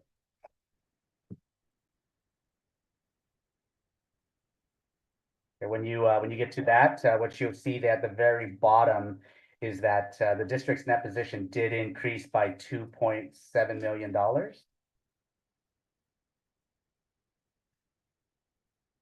Yeah, right there. All right. So that's you see that at the bottom, $2.7 million increase. One thing I want to point out here is if you look at the current assets at the top there, you see current assets went down by about 10.6 million, but your capital assets went up. That's just basically you're converting your cash into the projects that you guys are working on around the district. A lot of that long-term liability decrease there. It's paying down the debt service, some of the adjustments related to your retirement plans. If I could reference you to the second table there on page 11, get into a little bit more detail. So what you see here is operating grants there, the restricted, as far as program revenues, had a pretty large decrease of $3.3 million. And that was expected. There's a lot of the COVID funding, one-time funding that came through that went away. And so you see the reduction in the revenue as you would expect. Property taxes went down, but your LCFF, your apportionment entitlement money went up. So that's kind of sort of washed each other out. On the expenditure side, what you'll see is the district, at least as of June 30th, 2024, increases expenditures in terms of instruction-related activities, and then decreased about 1.7 when it comes to plant services. And that's going to include stuff like maintenance of school grounds, buildings, and equipment, just to upkeep those particular things. So that's the big changes you see on that schedule. But what you guys really care about is going to be in your funds. So if I could reference you to table 4, which is going to be on page 14. And so here, this is from a year-to-year perspective, you're dealing in your fund financial statements. And so this here, what you'll see is that table 4 there. You see overall, the district's fund balance dropped just under $11 million. So a very big drop, but that was expected. You see, the building fund took a big substantial hit there because you would expect to spend down those bond funds. So that's expected there. General fund dropped just a little bit. So if I can speak on that a little bit, since that is the district's main operating fund, and if I can reference you to the very, very back on page 78, this is going to be what's known as a schedule of financial trends and analysis. And so what you'll see when you get to that page is it's going to be a 3-year trend to let you know how the general fund's been doing over the past 3 years. There it is right there. So then you see the general fund drop to 251,000, ending at $9.6 million. Still a very strong reserve, 6.67% reserve. There is a budgeted drop next year.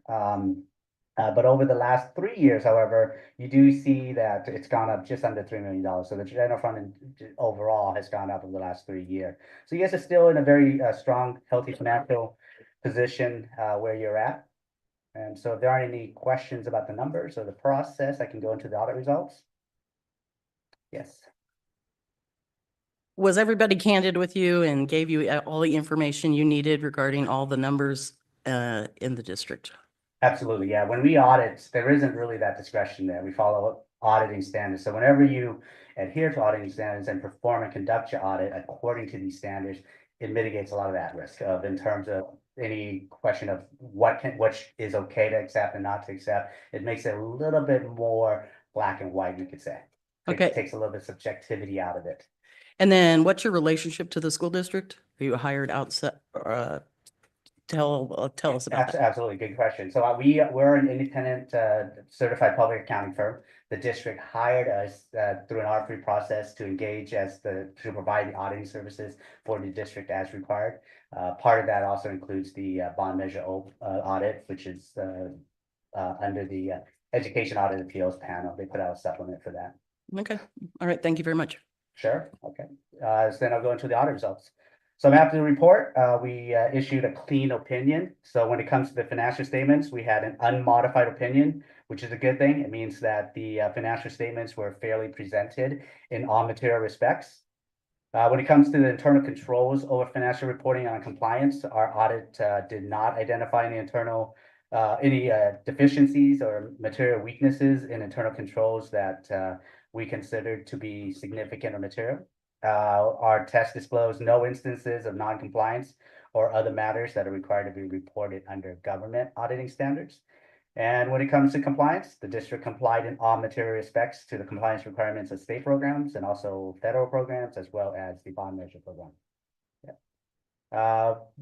There's no lack of a going concern. It basically means that, GS, we're going to keep your doors open for the next year. No significant uncorrected adjustments, no difficulties during our audit, and no disagreements with management. And lastly, I just wanted to thank Diwan and his team. It was a difficult audit just in general because overall, as you know, there's a lot of new state programs. So this year we were asking for a lot of stuff that we hadn't previously asked for. So pretty extensive audits this last year. So I want to thank his team for kind of pushing through and getting a lot of stuff.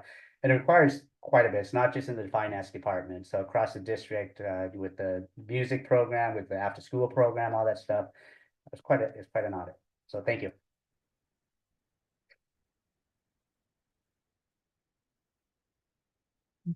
So I just wanted to highlight, so Dr. Davis, about our current deficit.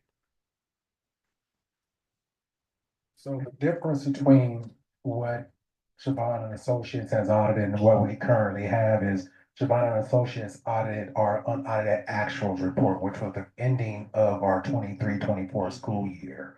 What you are speaking of, Superintendent, is our current budget, our operating budget for 24-25. And that is our first interim, and we are now working on the second interim. Can you explain it? I just want another voice to. I think another voice would help. Can you explain what you audited and how changes can happen between one report and the next?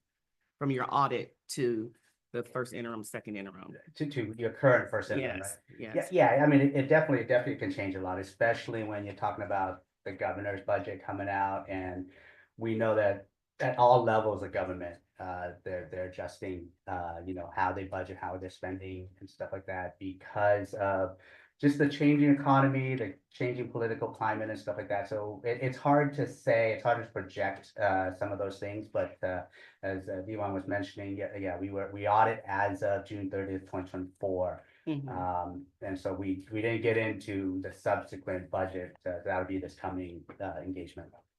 Yeah, I just didn't want anyone to leave thinking, no, we don't have a deficit or we don't have a deficit as broad as we do existing right now. Yeah, and the district did anticipate that, and it is across the board. We do see that across our other clients too. If you can take a look for yourselves in that financial trend, you guys budgeted for a drop. So you guys knew that this was coming, budgeted for it, as a lot of other districts have as well. So you're not alone in that.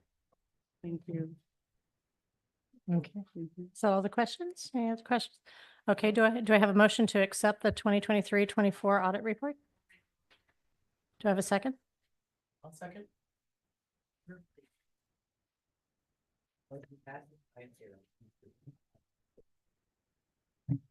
Okay. Item C, resolution 2025-02-12-A, declaring results of parcel tax election held November 5th, 2024. Dr. Davis. This is an action item.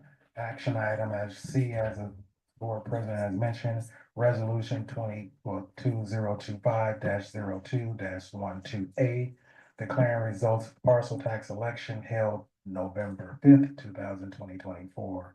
And it's basically an opportunity for us to certify those election results through the development of a resolution.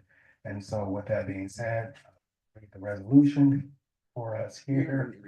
Mhm. Okay. No, oh, glory. Okay. Okay. We have it in the packet. It's online. With that being said, it is recommended that the board adopt resolution number 2025-0212A, declaring results of Measure EE parcel tax election held on November 5th, 2024. Okay, do I have a motion to adopt the resolution? Do I have a second? All against, please raise your hand. Are you for or not against? Oh, sorry. are you for it? All in favor, please raise I'm your fair. hands. Motion passes 5-0. Okay. Item D, resolution 2025-02-12-B, establishing Measure EE Parcel Tax Oversight Committee. Dr. Davis. We have another action item before us.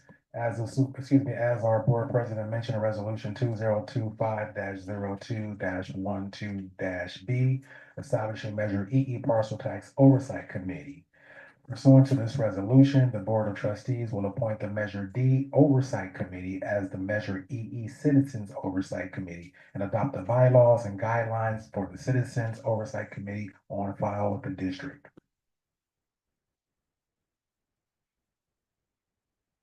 Okay. Do we have any questions? Do I have a motion to adopt the resolution 2025-02-12-B? I'll make the motion. Do I have a second? Please raise your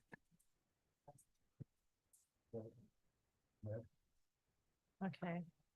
Item E, Workforce Housing Hazardous Materials Abatement Contract. Dr. Davis. Again, we have an action item before us, Workforce Housing Hazardous Material Abatement Contract. As you know, we're moving into the phase where we are preparing for the development of our workforce housing. With that being said, there's necessary steps prior to the actual construction taking place. One of those steps prior to the construction is the abatement process. With that understanding, the project includes the abatement of hazardous materials in the buildings and on the site of 930 Onstad Avenue in Pacifica, where new workforce housing will be built. The Workwood Group, in conjunction with the Director of Facilities for Pacifica School District, issued a request for proposals for the aforementioned project. We have received 9 qualified proposals. The following are the prices. And I will leave that to you since you have it with you. Okay? She's like, can you bring this one? Understanding that we have a representative from the Brookwood Group, Mr. Lewinski is here, who will provide more information regarding this. Good evening, board and superintendent and public. We did have testing done on the building in August. And we received a report from the testing agency, which went through the building and identified any and all of the hazardous materials that were used during the construction of the building when it was originally built. And of course, under California law, we need to remove all of those hazardous materials and dispose of them properly per regulations that are issued by the state. So we went ahead and issued the testing results as an RFP to the companies, qualified companies in the state of California to do the removal. And as Dr. Davis mentioned, we received 9 qualified bids. There was a fairly large range in the bids, which was slightly surprising. This is somewhat of a straightforward process. So we did some due diligence to make sure that the low bidder had all of the scope covered. There were some questions that were brought up about encapsulating exterior areas of the building where they have to remove some roofing material that has some asbestos in it. And we confirmed that all of those things are covered by the bidder. We followed up with a number of calls to other school districts who have used that low bidder company for their removal projects, and they got glowing referrals from all of the school districts we moved out to. So we've gone ahead and recommended that the contract be awarded to AFM. They can probably be on site fairly quickly. We'll have to look at the weather and see what impact the weather has, but I think they're ready to to go. So, any questions? There is a huge difference, not just a small difference in the pricing. Mhm. And,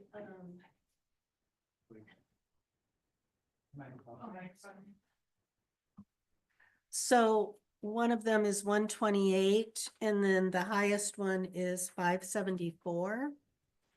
I'm just wondering what that conversation looked like. I mean, whoever's looking at all the proposals and what work is done, like why was there such a huge difference between AFM and ATI? Right. I wish I had a great answer for you. I having worked in construction for all these years and seen, bid results. I've seen a very wide range. This could be one of the widest ranges of any proposal.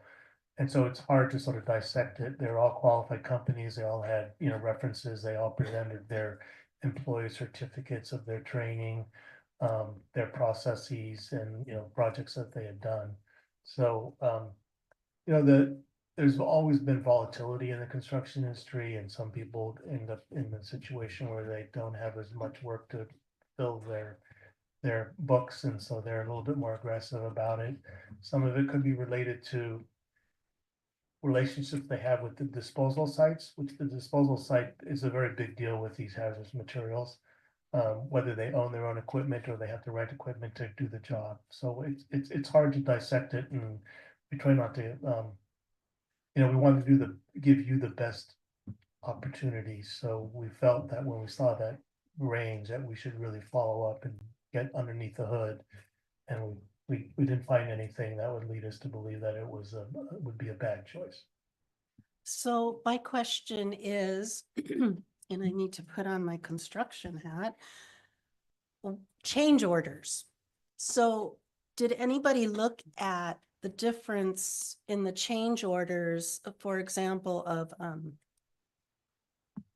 AFM, like when you did your telephone calls and got references, and they said, well, the project cost $10, but they actually had change orders in $20.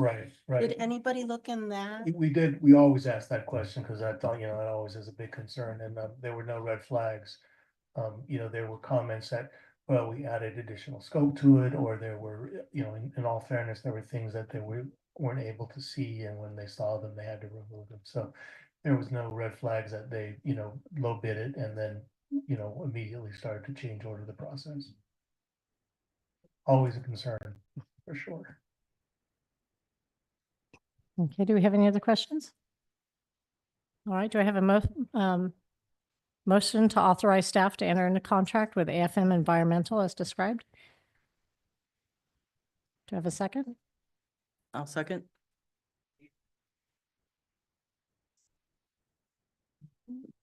Thank you. Item F, approval of contractor pre-qualification questionnaire. Dr. Davis? Once again, we have an action item for the evening.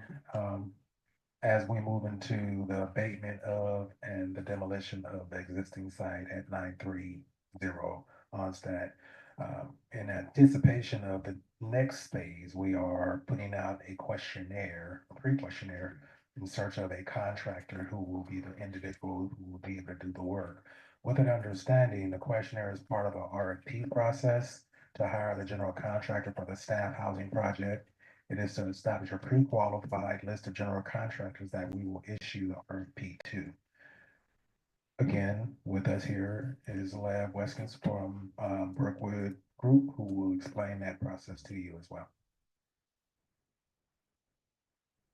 Thank you, Dr. Davis, and good evening again. We have been working, hand in hand with CC and with Dr. Davis and George Machado and the county general counsel to come up with the best way to procure the general contractor to build the project. There are 4 or 5 sort of variations on how you can go about procuring a contractor. And we've narrowed it down to 2. What we want to do is make sure that we don't have contractors who are low bidders who, as we sort of brought up, would not really be qualified or would change order the job a lot. And there are some processes that the state has memorialized, which allow us to not just pick the low bidder, but to go through a qualification process. There are 2 different processes that we're looking at. One is just called design bid build, which is very conventional, but we would send out this questionnaire. And if you review the questionnaire, it really gets underneath the hood of the contractor's business organization, their past experience, whether they have any judicial issues that we should be aware of, any, financial issues, the financial health of the contractors, and their qualifications for the type of project. And so what we intend to do is to send out the pre-qualifications questionnaire, review that, narrow down the list to a number that we think represent the correct number, and we get the competition that we need to make sure that we get the price as low as we possibly can. So the alternative means to do this is called lease back, which is, it's a strange name, and there's some legalities that go along with it, but it basically puts the site in the control of the contractor. You lease the site to the contractor during the duration of the contract for $1, and then they give you the project back at a certain time when the project is complete. And it also gives you the opportunity to look at qualifications and not just the low bidder in order to make sure that you pick the correct contractor. So we're looking at the sort of the variations between those 2, and the pre-qualifications questionnaire is relevant to either method that we go with. But we will probably be back in front of you to explain what we're recommending for that selection process soon. Lease back. That was illegal. What, like 8 years ago? For districts, or controversial for districts to do that? Is it still in that arena? It's not illegal. It's been, codified, and there's a fairly long, 2-page description about what steps you have to go through. Not that I'm, want to make a judgment about it yet, but it does feel as if that's more complicated than a more conventional process. CC and I, we believe that we might be able to get a more, I want to say, bulletproof number. That's always the issue, right? I'm of the belief that the best way to go about the procurement process when we have a contractor on board is we have to know there's going to be some change orders, because there's just things that they cannot anticipate. I'm gonna be reviewing tomorrow morning with JUHSD change order log for the teacher housing project that we built there to understand what they ran into, because that was supposed to be sort of a locked-in contract, but it did increase. Is to have a contingency, you know, we know we're gonna have to have, we're gonna have to spend more money than that number that we first get, and so we have to set aside a contingency to make sure that when those come up, we have the money set aside to take care of it. So that's the approach.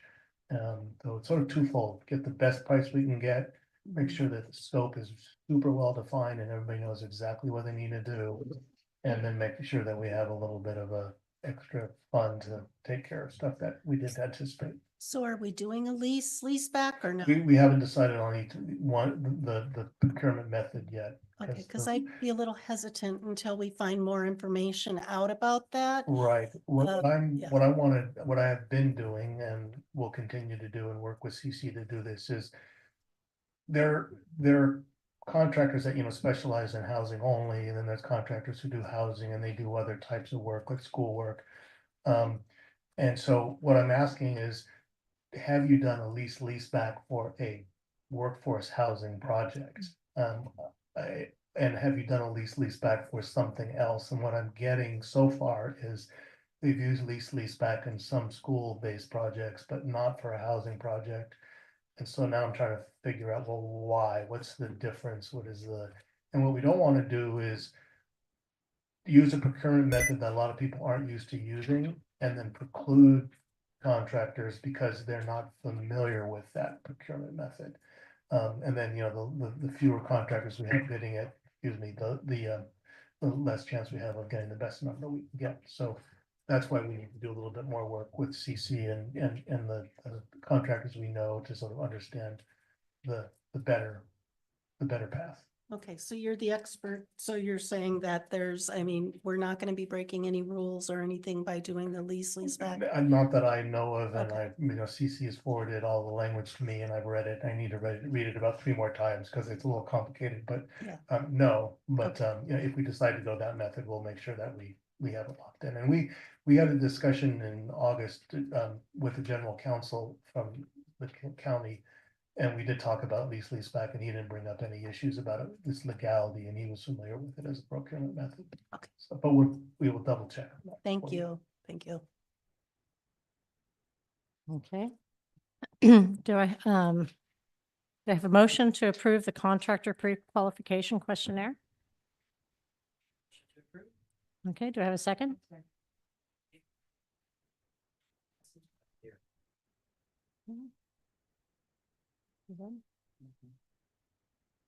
Okay. All right, next we have item G, the comprehensive school safety plan, non-tactical. Martha Ladd.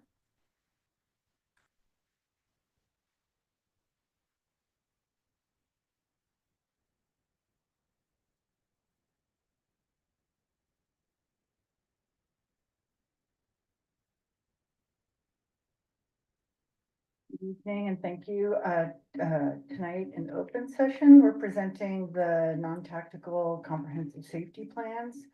I want to thank Jean Bellinger, who is our program coordinator of student services, who worked with our principals to put together both the tactical and the non-tactical plans. As an overview, the non-tactical plans contain information on child abuse reporting procedures, disaster procedures, and emergency response plans, suspension and expulsion policies, discrimination and harassment policies, including hate crime reporting policies enacted to maintain safe and orderly environment, rules and procedures regarding discipline and hate crime reporting procedures, among other things. We also have school climate initiatives like PBIS. New this year, we had the violent threat to school response guidance, and next year we will also have tsunami guidance as well. I also want to say thank you to Captain Romero, who is replacing Captain Clemente, who retired this year at the end of December. I'm asking the board to approve all of our school sites 2024-25 comprehensive safety plans. Are there any questions? Questions? Okay, let's see. This one here. All right. Do I have a motion to approve the school safety plans?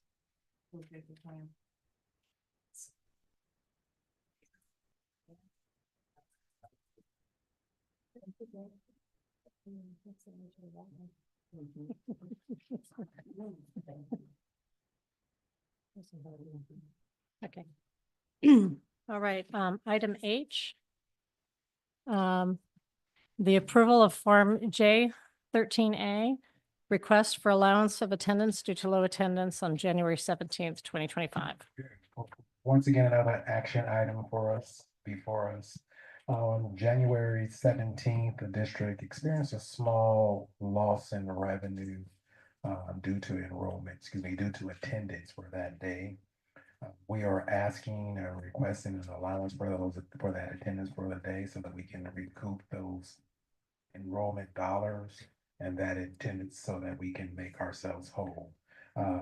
Speaking just more plainly for you, I know you have a report in front of you. The average day that we would have a student body absence was about 200 students. On that particular day, taken from the average, we had an additional 120 students out for that day. With that being said, at $56.66 a day for each of those students, we would recoup, if the state allowed us, to regain about $6,000 in cash towards our funding. So we want to make certain we put that there. With that being said, it is recommended that the board approve our J13A, requesting a material decrease for low attendance. Any questions? Okay, do I have a motion to approve Form J13A? Do I have a second?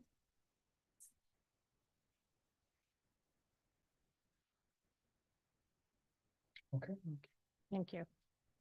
So item I, approval to hire coordinator, the Pacifica project pipeline, and approval of job description. Dr. Torres.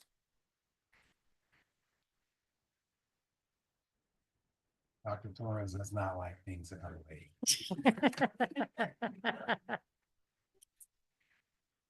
Good evening, Board President Radall, Board of Trustees, and Superintendent Dr. Williams. Tonight, we would like to bring forth a recommendation to approve the hiring and job description of a coordinator of the Pacifica project pipeline. Pacifica School District sees the need to hire a coordinator of the Pacifica project pipeline to support the coordination of the Strong Workforce Grant awarded to the Pacifica School District in its partnership with the Skyline Community College. The coordinator of the Pacifica Pipeline project will oversee the implementation and management of the Pacifica Pipeline Initiative with the Pacifica School District. The role is focused on developing and strengthening the district's career and technical education, CTE, programs by creating partnerships with local businesses, colleges, and community organizations. The coordinator will ensure that students gain valuable hands-on experiences and career readiness through mentorship, internships, and real-world learning opportunities, preparing them for success in high-demand fields. Therefore, it is recommended that the Board of Trustees approve Pacifica School District to hire a coordinator of the Pacifica Project Pipeline. A job description for the new position of coordinator of the Pacifica Project Pipeline was developed and attached for board approval. Okay, do we have any questions? No? Okay, do I have a motion to approve the hiring of coordinator of the Pacifica project pipeline? In a second? Second.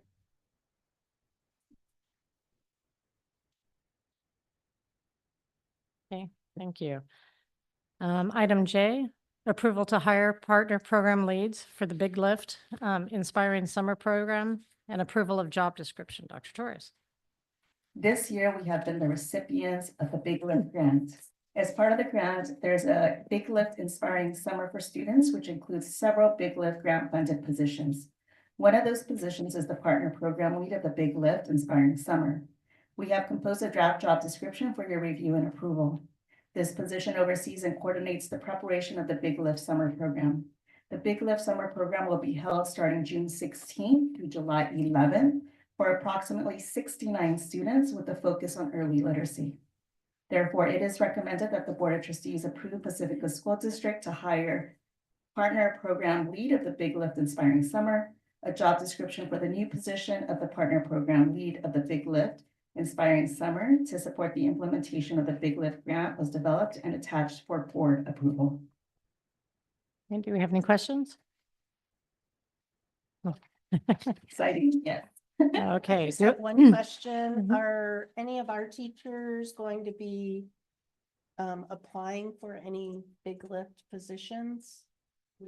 Yes, we hope so. We hope so, yes. I will be Our bringing principals. more positions to the board in the March meeting. Mhm. We've just been working out the details with the ESS department. Okay.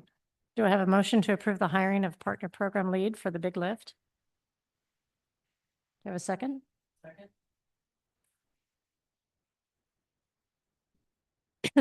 Okay. Okay, item K. Resolution number 2025-02-12-C to lay off permanent classified employees. We have two speakers. Tara Knotts.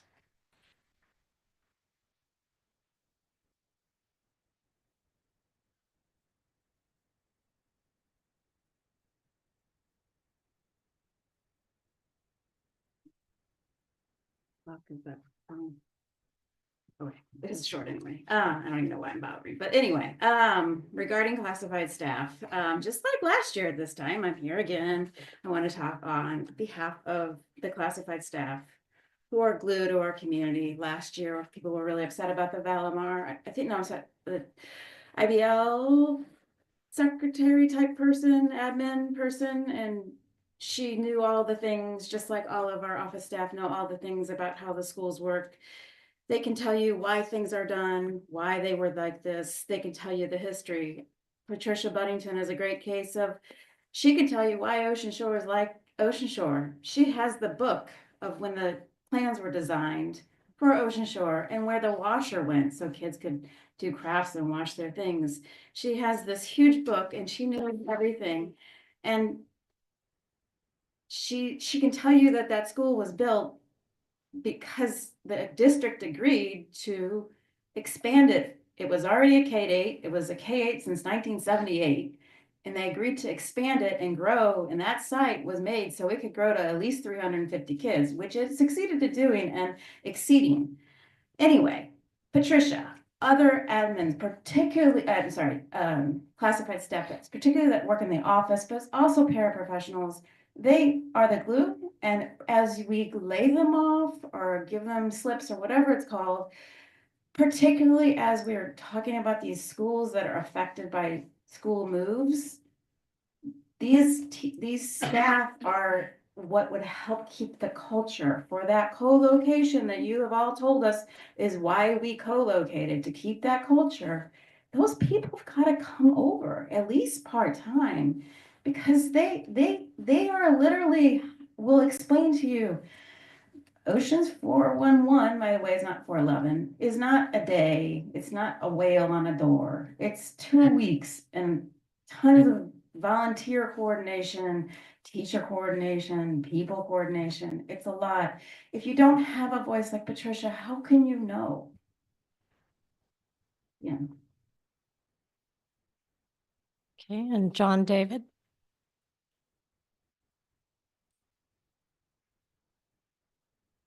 Good evening. Excuse me.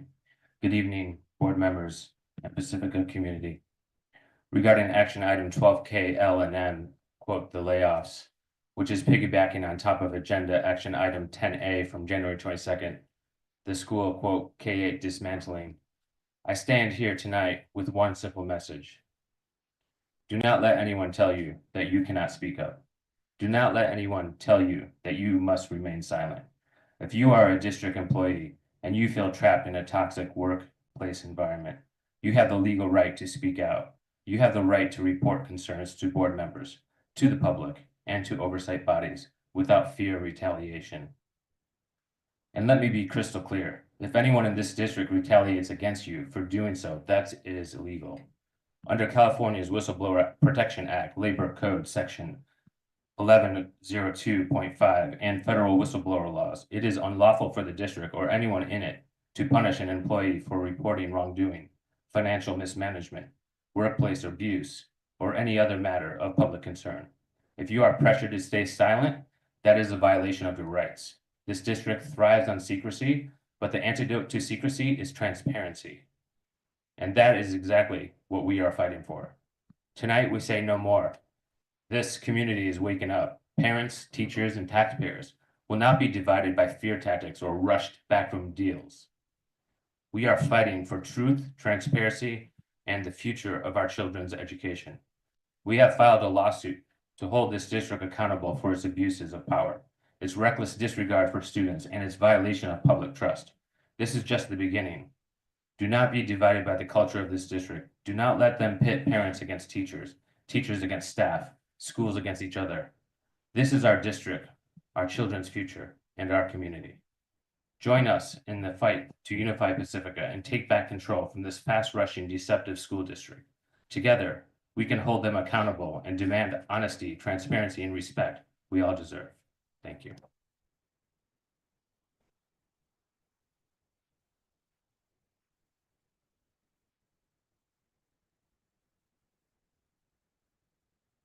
I would like to bring forth resolution number 2025-02-12C to lay off classified employees.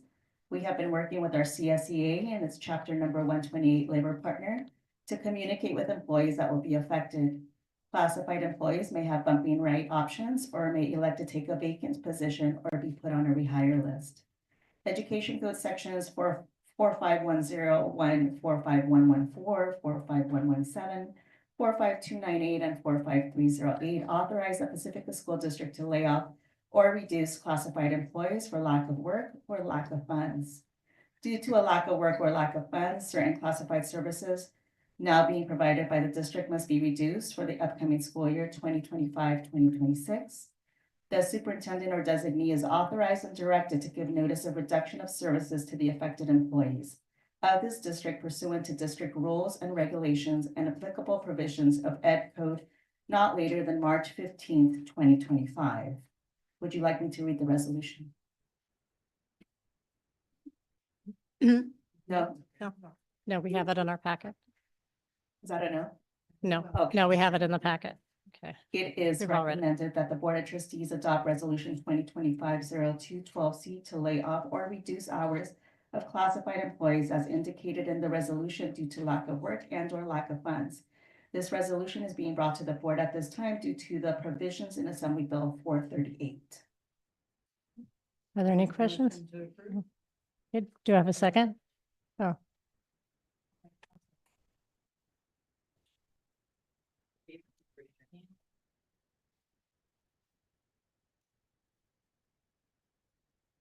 okay. Item L, resolution number 2024-02-12-D. The intention to terminate certificated employees due to reduction. And we have a speaker, Megan Elsgren.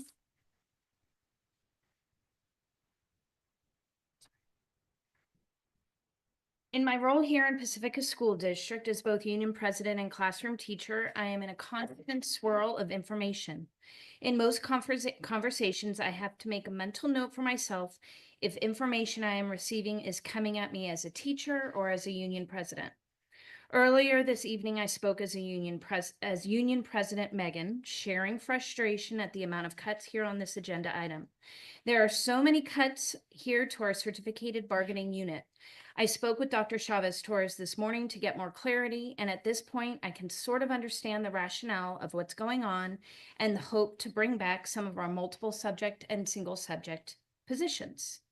Now, as frustrated classroom teacher Megan, there is one cut that is particularly disappointing. For the past 17 of my 23 years in the district, I have taught 7th and 8th grade social studies at Cabrillo. For all 17 of those years, we have had some sort of district-provided PE for our 6th through 8th grade students. It started out every other week, then for many years it was just one day a week. Eventually, we built it up to 2 to 3 days a week on a shared basis with Valamar with a credentialed PE teacher. Cabrillo K-8 has ebbed and flowed with our 6 to 8 enrollment, and a consistent common theme for people choosing the comprehensive middle school is the daily PE offering. Now with this cut, Cabrillo will be the only K-8 school in the district, and we face this cut of a physical education teacher. No PE will be taught by a credentialed PE teacher for the middle school students at the one K-8 in the district. Union President Megan was in those conversations, knowing the desire of the community to maintain a K-8. I also heard the 3 goals, and one of them being enhance. Frustrated teacher Megan is annoyed that this cut was not ever properly shared with the families and staff at Cabrillo. This is a significant cut to our middle school students at Cabrillo. I would hope the board reconsiders this to support our students, to ensure all middle school students in Pacifica School District receive adequate and comparable PE instruction. Thank you.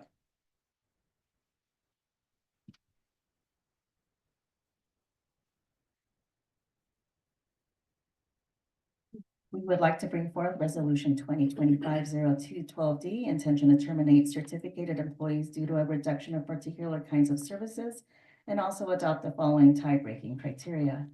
Pacifica School District has determined it shall be necessary to reduce or discontinue the following particular kinds of services of the district no later than the beginning of the 2025-2026 school year, and the certificated positions listed in the resolution be reduced or discontinued for the 2025-2026 school year. Pursuant to provisions of Education Code Section 44955, the governing board of the Pacifica School District is required to determine the district needs should it become necessary to determine the order of termination for certificated employees who first rendered paid service to the district on the same day. Would you like me to read the resolution?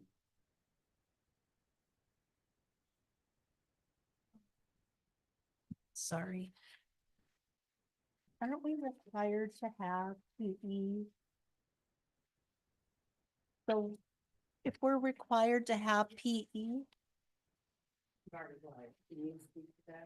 yeah, Yes, we are required at elementary schools, it's 100 minutes a week. At 7th and 8th grade comprehensive middle school programs, it is 200 minutes a week. Multiple subject teachers are able to teach physical education. Does that answer your question? yes, and I think we've done that before in the past. And so I can't remember, but I just wanted to make sure that where are they going to be getting PE and what time? Is it going to be by one of the multiple credentialed teachers? Where are they gonna? That's something that's negotiated with that's something that's negotiated with the union during negotiations. Sorry. And it's my understanding that these notifications go out by the 15th, but then there is a period of time where they can be rehired. So it's not, Correct. so there is time to find another path. And things will change from now through April 15th. By contract language, we do have to post all vacancies by April 15th. And also by contract language, all of our employees need to know their tentative assignments a little after April 15th. Thank you. Okay, so they have to be noticed by the 15th of March, but they can be rehired back by the 15th of April. Okay. It is, I'll read the recommendation. Okay. It is recommended that per Education Code 44955, the Board of Trustees adopt Resolution 2025-02-12D of intention to terminate certificated employees or positions due to a reduction of particular kinds of service no later than the beginning of the next school year, and adopt the following tie-breaking criteria to determine the district needs should it become necessary to determine the order of termination for certificated employees who first rendered paid service to the district on the same day. Okay, do I have a motion to approve the resolution? Do I have a second?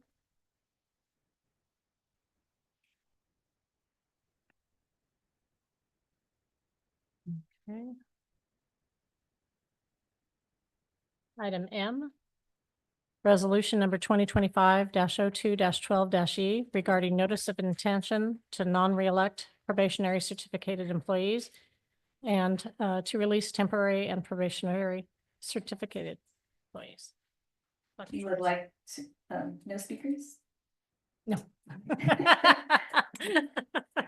We would like to bring forth resolution number 2025-0212E, notice of intention to non-reelect probationary certificated employees and to release temporary and probationary zero certificated employees. Education Code Section 44929.21 subdivision authorizes the governing board of the Pacifica School District to give notice to a probationary certificated employee of the board's decision to non-reelect them for the next succeeding school year to such a position at any time on or before March 15th of the employee's second complete consecutive school year of employment by the district. Education Code Section 44954 Subdivision B authorizes the board to give notice before the end of the school year to a temporary and probationary zero certificated employee of the board's decision not to reemploy them for the next succeeding school year. It is recommended that the Board of Trustees adopt Resolution 2025-0212E to give notice of intention to non-reelect probationary certificated employees and to release temporary and probationary zero certificated employees as indicated in the resolution.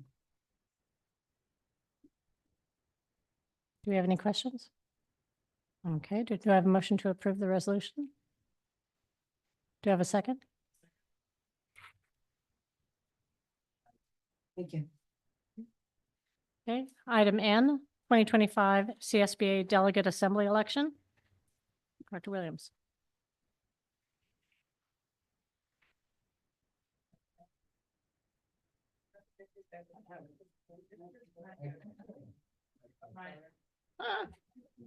Thank you. I thought I had to get it on. Thank you. Almost there, everyone. So it is recommended that the Pacifica School District Board of Trustees vote for a candidate to serve as a 2025 CSBA delegate for the Delegate Assembly for Subregion 5-B. Madam President, if you'd like to take a motion for that recommendation. Okay, so there, it looks like there are three candidates to fill three vacant seats. Three candidates to fill three vacant seats. So do I have a motion to select candidates Gregory Land, Andrew Lee, and Francesca Segre to fill the three vacant seats at the CSBA Delegate Assembly? Okay, do I have a second? Second.